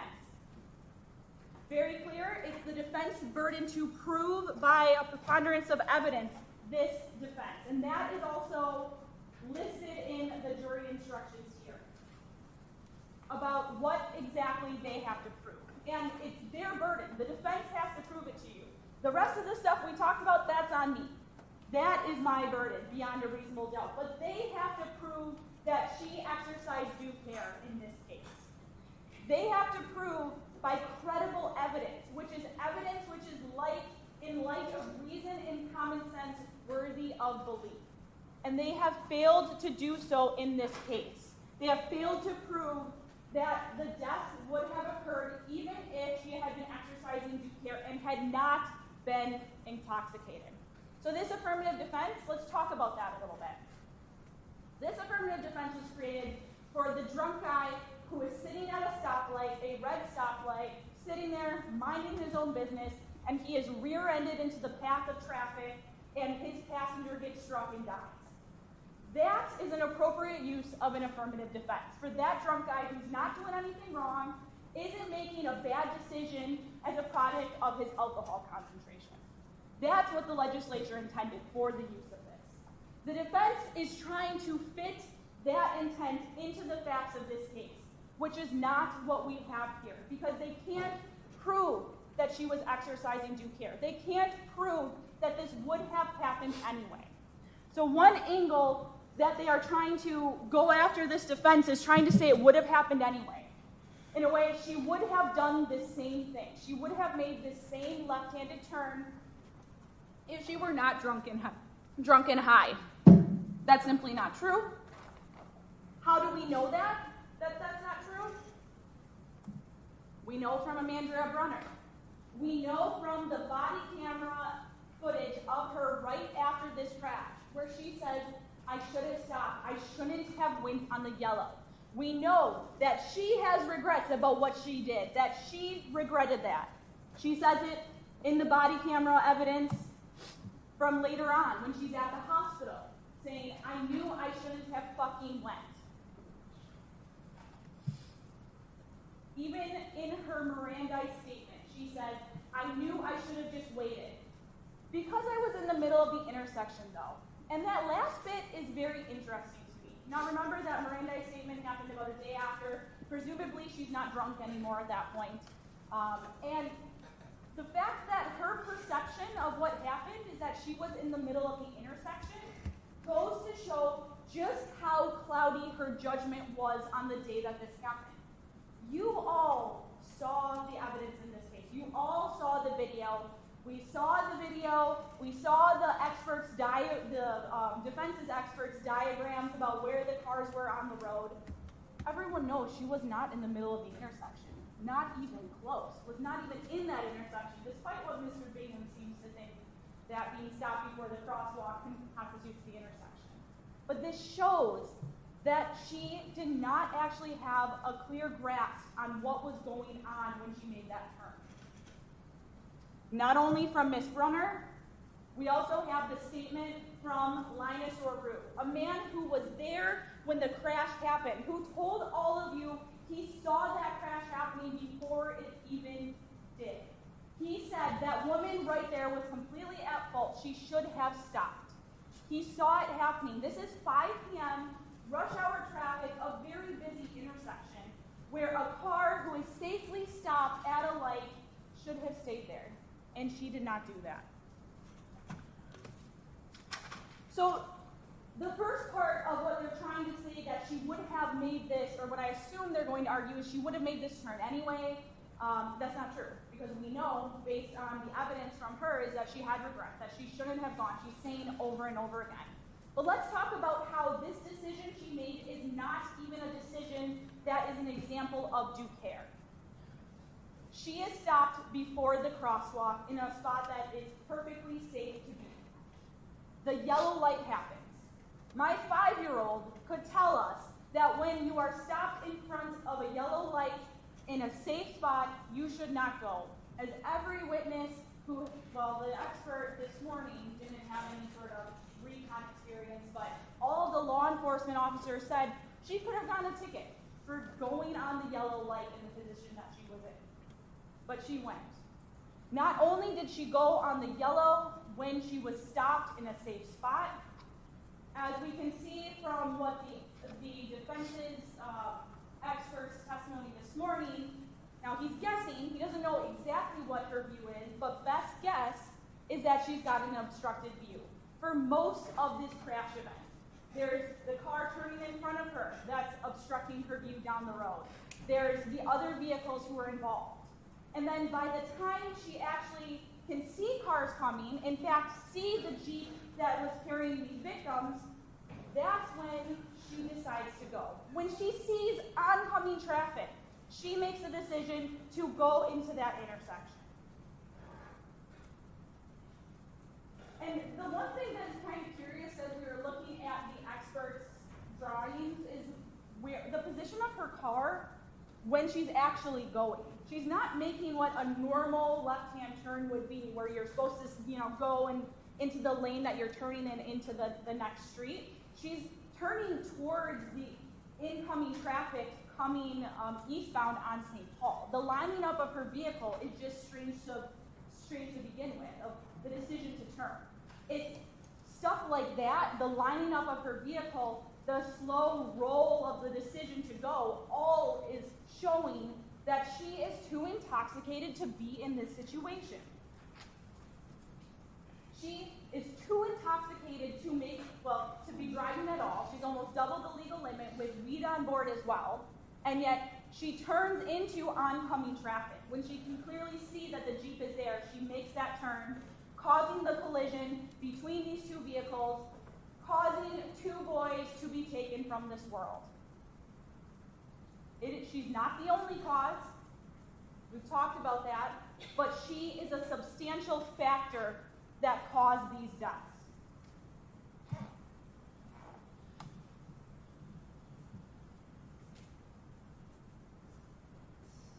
Played the video. When we're looking at that video, that she's at a .145. She's got weed in her system as well. She chose to drive into the path of that oncoming vehicle. She chose to do that because she's drunk and she's high and she doesn't have the decision-making and motor skills necessarily to safely operate a motor vehicle at any time of the day, let alone rush hour traffic through a busy intersection. That video, when you watch that video, shows that she was not exercising due care. The defense has not met their burden in this case of proving that she exercised due care. I have proven beyond a reasonable doubt that she is guilty of each one of those 6 offenses. And that is what your verdict should be. Thank you. Thank you. All right, now we're going to turn to the defense, then we'll come back to the state. The state has the right to a rebuttal because they have the burden of proof. We're going to the defense now. Ms. Rechtashel. Hold on, before you start, Ms. Rechtashel, do we need to switch control over, or are you on the state's cable? I'm fine, thank you, Judge. Okay, you're welcome. All right, Ms. Rechtashel. There's been a lot of evidence presented in this case from the state, from us. There was talks of an affirmative defense, burdens of proof, lots of legal terms that you don't need to grasp right now because I promise they're in the jury instruction that the judge is about to give you. I do want to point out 4 important things, though. 1, what our affirmative defense is a lower burden of proof. It is not as high as the state's. Theirs is here, ours is here. 2, our defense applies even if you think the state's met every single element of every single charge. The state can have met every single one of their elements. We can have met our defense. If both of those are true, it necessitates a not guilty verdict. 3, under our defense, you can consider what Mr. McColgan did. We aren't doing anything nefarious. This defense is allowed for this incident, or the judge wouldn't have let us put it forward. He's the keeper of the law. If there was some sort of insane law we were trying to put forward, I guarantee you Judge Swanson would have kept it out. As Attorney Davidson said in opening, what we are really interested in is simple. Is Ms. Brunner responsible for the death of these 2 young men? The answer is no, and I'm going to reiterate why. The first one is simple. Ms. Brunner was going somewhere between 11 and 15 miles an hour at impact. The Jeep was going over 50. The speed limit's 30. Both of these cars were in the intersection on yellow. The light turns yellow roughly 4.3 seconds before impact. Remember, this is a 4-second red light. At the time that this light turns yellow, the Jeep is more than halfway down from this block. It is 3/4 of a way down from this intersection. It's closer to the intersection with Clybourne. He would have been able to stop safely with minimal braking, even going 20 over the speed limit. Ms. Brunner is stopped behind the black truck in the left turn lane. At this time, when the light turns yellow, the Jeep is not visible to Ms. Brunner. 2.7 seconds is the first time Ms. Brunner would have been able to see the Jeep peeking out from the top corner of the truck like we saw on the graph this morning, or on the chart this morning. 0.4 seconds later is when the black box shows Mr. McColgan decided to tap the brakes. His Jeep barely slowed from that brake tap. This is the point he decided to make the decision to gun it, to try to beat the yellow light. His accelerator was pressed to 100, and the speed was increasing as he was coming up to this intersection. Not slowing down, not going the same, increasing. This is also when Ms. Brunner started to press the gas pedal in her car to make the turn. As Mr. Bingen said, the Jeep still would have been able to stop safely at this time, 2.7 seconds before impact, when Ms. Brunner is already in the intersection, or starting to be in the intersection. The Jeep enters the intersection 0.9 seconds before the red light, less than a second before the light turns red. Ms. Brunner had been in the intersection for over 2 seconds at that time. We learned that reactions are somewhere between 1 and 1.5 seconds. We know that, or we don't know, but we can assume Mr. McColgan hadn't been drinking. None of that's in evidence. But his reaction time was more than enough to have seen Ms. Brunner in that intersection. She was there for 2 seconds already before he even entered the intersection. Ms. Brunner at this time, 0.9 seconds before impact, had her steering wheel turned more than a full turn to the left and was turning even more and stepping on the gas pedal to try to avoid that collision. We know this from where her Jeep ended up. She made a defensive maneuver. She was trying to avoid that Jeep. She made the defensive maneuver less than 2 seconds after she could have seen the Jeep, because the first time she could have seen the Jeep was at 2.7 seconds before impact. We know she's trying to maneuver away at 0.9 seconds. Less than 2 seconds, she made the decision to do the defensive maneuver.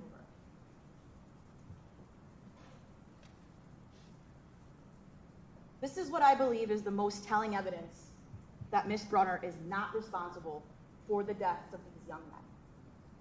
The black box of the Jeep shows us the Jeep suffered 2 impacts. The first one is with Ms. Brunner. That's on the front driver's side. It's where Mr. McColgan was, okay? The delta V that our expert talked about this morning, and I'm not going to get into the math because I'm bad at math, but it puts the delta V at 8.7 front and back and 7.5 left and right. Whereas the second impact with the pole is at 11.8 front to back and 14.3 left to right, almost double. That shows that that impact with the pole is worse, had more velocity. So our expert also pointed out that speed is the main factor in determining velocity. That speed could make velocity more, less, worse, and that if speed had been less from the Jeep, they might not have hit the pole. Now, we don't know that for sure. This isn't an exact science, right? But we do know that the speed had an impact as to how hard that Jeep hit the pole.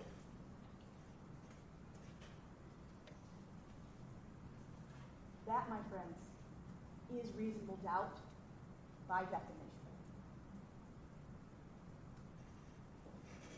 Another thing we know for sure. The two men who died were in the rear passenger side of this Jeep. We saw the damage to that side. It was mainly focused on that rear passenger door. Right where the Jeep slammed into the pole. Right where we know the collision was worse. We can tell by the mathematics, by the numbers that can't be fudged from the black box that we took from the Jeep.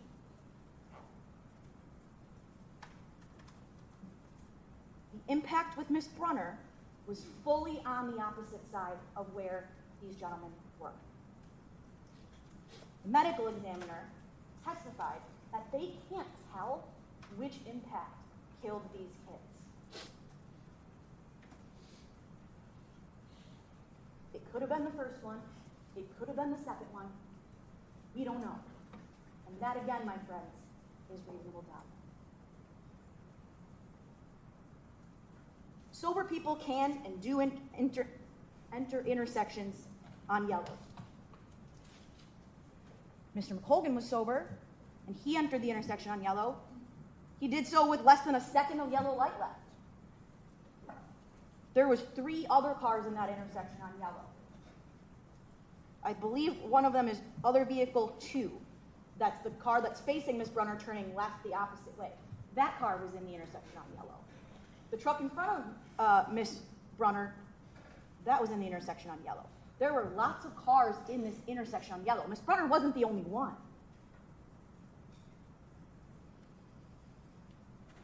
The state said, well, your expert only did that because you paid him. Officer Haney could have done these same calculations, who works for the state, but he did not. If he had done them, maybe they would have found some evidence that rebutted what our expert said. We don't know, because there was no attempt. We have the burden of proof for our affirmative defense here. So what we did is we went and found someone smarter than us stupid lawyers to get us an answer. And we didn't pay him to give us a certain answer. We said, we don't understand this. Can you help us understand? He didn't look at anything different than Officer Haney. He used the same tools, but was able to go further. I get it. The state's witnesses, their job's not to look for exculpatory evidence that shows Miss Brunner is not at fault. But ours is. And if there wasn't any, he would have said there isn't any, and we would have been okay with that. We wouldn't have called him as a witness.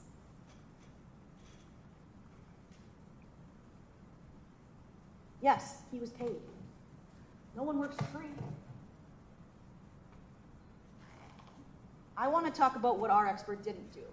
One is he didn't do sort of stop calculations for Miss Brunner's 4, right? A lot of the calculations were toward Mr. McColgan's Jeep. Again, neither did Officer. He didn't include an intoxicated person in his calculations because the fact of the matter is no one can. That is a human factor that is unable to be calculated scientifically. Even the state's own toxicologist said everyone is different. Their blood alcohol might be whatever it is, but we don't know how they're acting. We don't know what their reaction times are. We know that reaction times can be slow. We know that memory can be different, blah, blah, blah, blah, blah. But the truth of the matter is no one knows.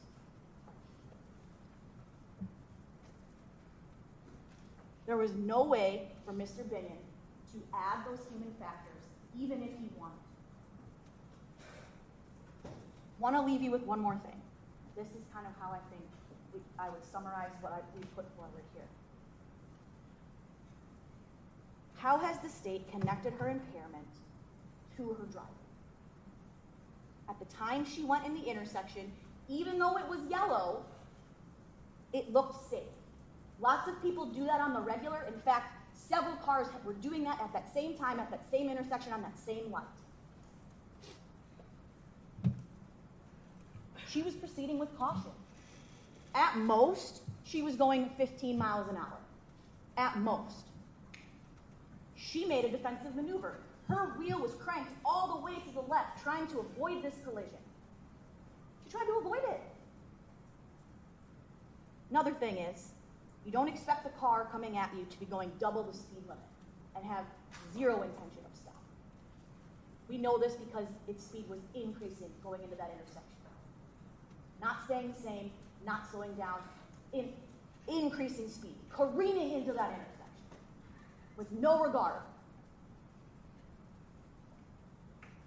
Could Miss Brunner have done more? Of course. Of course. We're Monday morning quarterbacking here. That's the entirety of my job.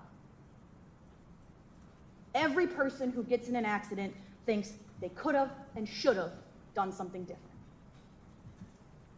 Hindsight's 20/20. You saw in those videos, Miss Brunner is distraught. Her regret is not guilt, like the state wants you to think. It is regular, hindsight, regretful emotion. I'd be more concerned if she showed no emotion, because that would make her a sociopath. She is truly upset that she was involved in an accident where people died. And I would expect most people would feel the same way.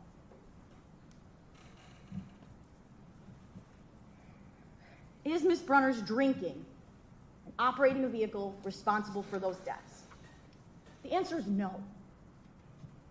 Because this would have happened with whoever was in her position in that line of cars. And because that's true, you must find Miss Brunner guilty, not guilty. What we're asking for you to do is hard. Putting someone in circumstances as horrific as this is hard. 2 people lost their lives. 2 families lost a son. A team lost their teammates. The community lost 2 young people.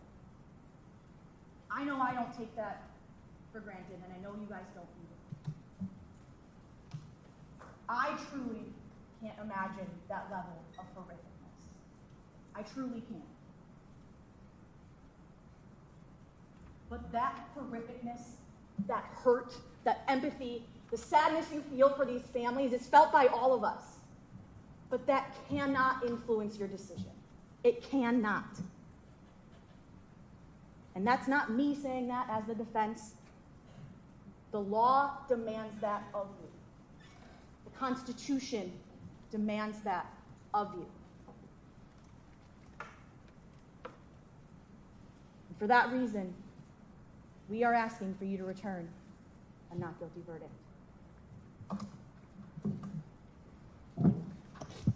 Thank you. And as I indicated, the state has the burden of proof, so they have the right to a rebuttal, the last word. Back to Ms. Immel. As I was listening to defense's closing argument right then, it reminded me of a situation that happened in my house this weekend. I've got 3 kids, 5-year-old, 4-year-old, 2-year-old. 5 and 4-year-old were arguing. I heard it from another room, arguing about a Barbie doll. As I walk into the room, I see my 5-year-old chuck the Barbie at the 4-year-old, and then the 4-year-old went and slapped the 5-year-old in the arm. I immediately, obviously, pulled the first one closest to me aside, and that happened to be the 4-year-old, and I said, "Sylvia, you can't hit your sister." And the first thing she said to me is, "But Ruth threw the Barbie at me first." And I said, it does not matter if Ruth did something bad, because you also did something bad, and there are consequences to your actions, to what you did, Sylvia. And heaven forbid, my 2-year-old's toddling around between those 2 and caught in the fire and gets hurt. You better believe both of those girls would be punished, because both of those girls did something that is against the rules. That is exactly what the defense is asking you to do with this case. 2 bad drivers contributing to the death of 2 people does not mean that everyone just gets to wash their hands and be like, all right, well, they both did bad things, so I guess no one gets punished. It means both of them get to be held accountable for their actions in this case. And that is what I'm asking you to do when I'm asking you to return verdicts of guilty for the defendant. I just want to touch on a couple of points that the defense made. First, when we're talking about the Mr. Bingham, their expert this morning, they're trying to say that he's fair and he's impartial, that he didn't make $4 grand for his firm throughout the course of this. But yet, he ignored all aspects of what the Ford could have done differently to avoid this crash. It was all of the calculations about what the Jeep could have done differently, but did not account for the many different things that the Ford could have done. The most obvious thing is not moving, staying in the safe spot, which he agreed if the Ford stayed in that safe spot, the crash wouldn't have happened. We wouldn't have had those 2 impacts. The argument about the first impact being more stronger than the second impact, and that the doctor couldn't say which impact killed the kids, who cares? She's not careening into that pole if the kids aren't careening into that pole if they're not impacting her vehicle, which should never have been there in the first place. It does not say the only factor, a substantial factor. 2 or more things can contribute. That's exactly what we have here. McCulloughn's speed and her driving out in front of him. Due care is not driving into the intersection and hoping that there's no one there, which is what defense would have you believe when they're going through those little pictures that Bingham came up with saying, well, her view was obstructed and then she could only see the vehicle for like 1.3 seconds. It's not guesswork. Due care is making sure that the way is clear before you make a left-handed turn, and she didn't do that.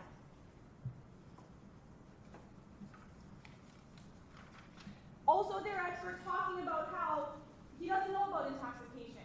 He's not a toxicologist. That it can impact everyone differently in their response time. That's exactly why it's illegal to drive drunk and high. Because those people have substances in their body that are contributing toward their reaction times. We're talking about a span of seconds. 5 seconds is what the information that we have is. A drunk person can't accurately respond to the situation that's in front of her.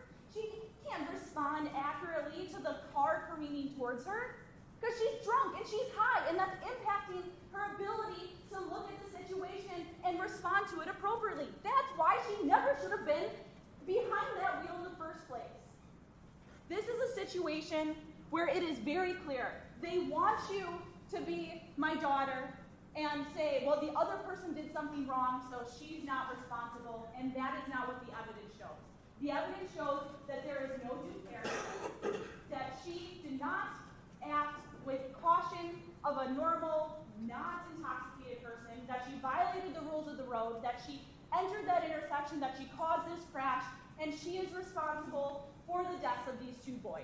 And that's why you must find her guilty of all 6 counts. Thank you. All right, thank you. That concludes closing arguments. All right, members of the jury, the duties of counsel in the court have been performed.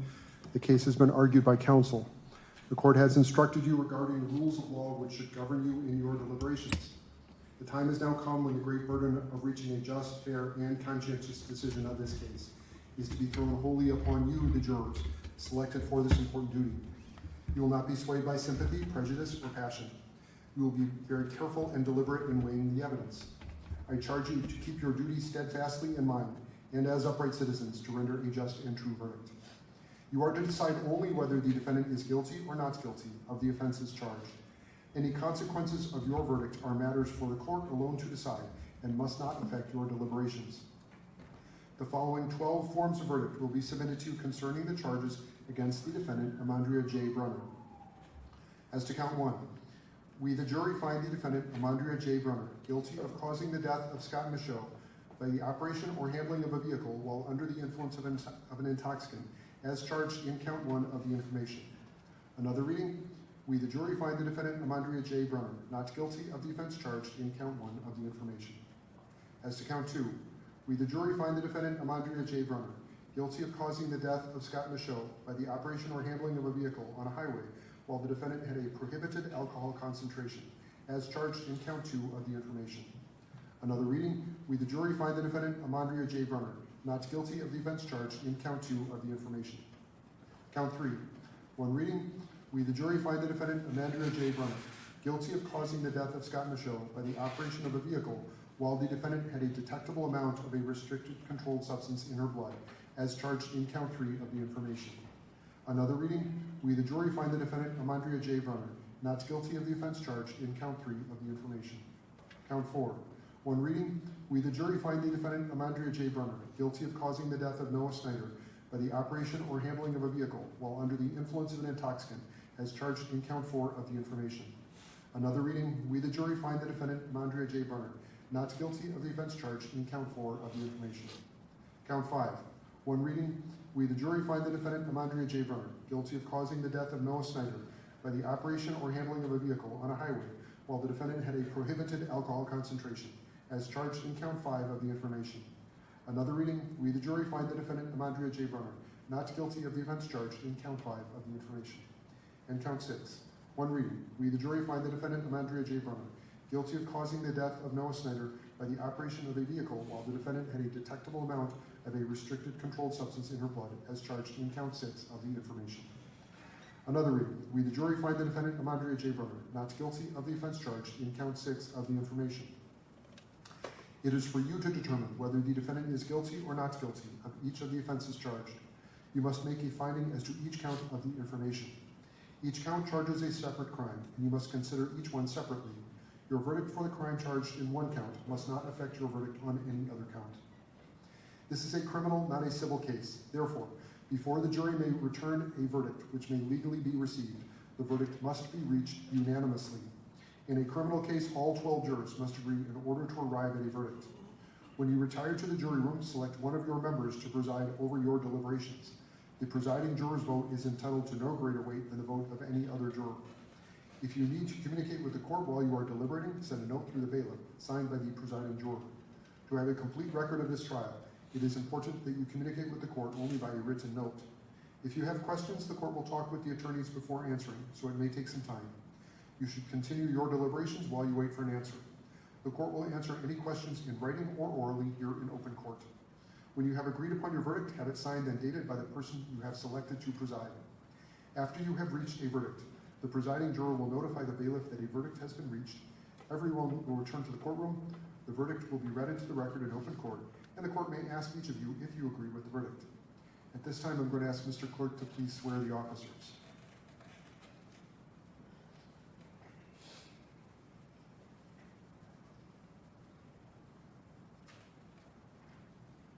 You solemnly swear or affirm that you will keep all jurors on this trial together in some private place, and that you will not, before they render their verdict, communicate the state of their deliberations or the verdict they have agreed upon, so help God, or under the pain and penalty of perjury. Thank you. Members of the jury, you'll be taking this binder with you. The verdict forms for counts 1 through 6 are under tabs 1 through 6. The instructions I just read to you are under tab 7.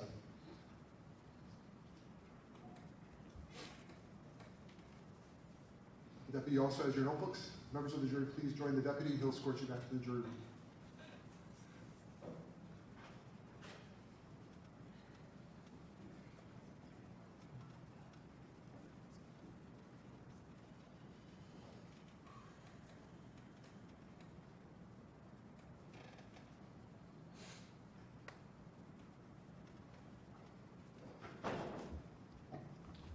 Okay, the jury has left the courtroom. I did want to address one issue related to the instructions. Parties, as I read the paragraph we had just added to page 8 regarding the actions of Mr. McColgan, I noticed that at the end of that paragraph it did not have the language specific to counts 3 and 6. So I added that clause just to the end of that final sentence in that new paragraph. I'll just read that sentence. So it is the same, but with a final clause added. It reads as follows: in the instructions I sent back with the bailiff, consider evidence of the conduct of Peter McColgan in deciding whether the defendant has established that the death would have occurred even if the defendant had been exercising due care and had not been under the influence of an intoxicant or had not had a prohibited alcohol concentration, and this is the new language, or had not had a detectable amount of a restricted controlled substance.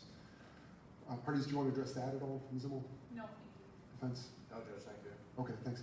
All right, any issues before we talk about exhibits, Ms. Zimmel? Not from the state's perspective. Okay, defense? No, Judge. Okay, parties, do you want to stipulate, I guess I'll ask you to talk with each other. If you want to stipulate to any exhibits going back, if requested, paper exhibits, typically the parties will stipulate to. Obviously, any video would have to be played with everyone present here in the courtroom. Parties, you might also have to work on a redacted copy of that report. And you might as well start now, because if it's requested, we'll need that ready to go. That's my only, I think the paper is the only objection I have is making the caveat of that report, making sure that it's redacted. Okay, understood. All right, parties, I'll leave it to you to work on that right now. Everyone else, we're on break until we hear from the jury. We will not go past 5. So if we don't hear anything by about 4:45, we'll bring everyone in to release it for the evening. We're on break.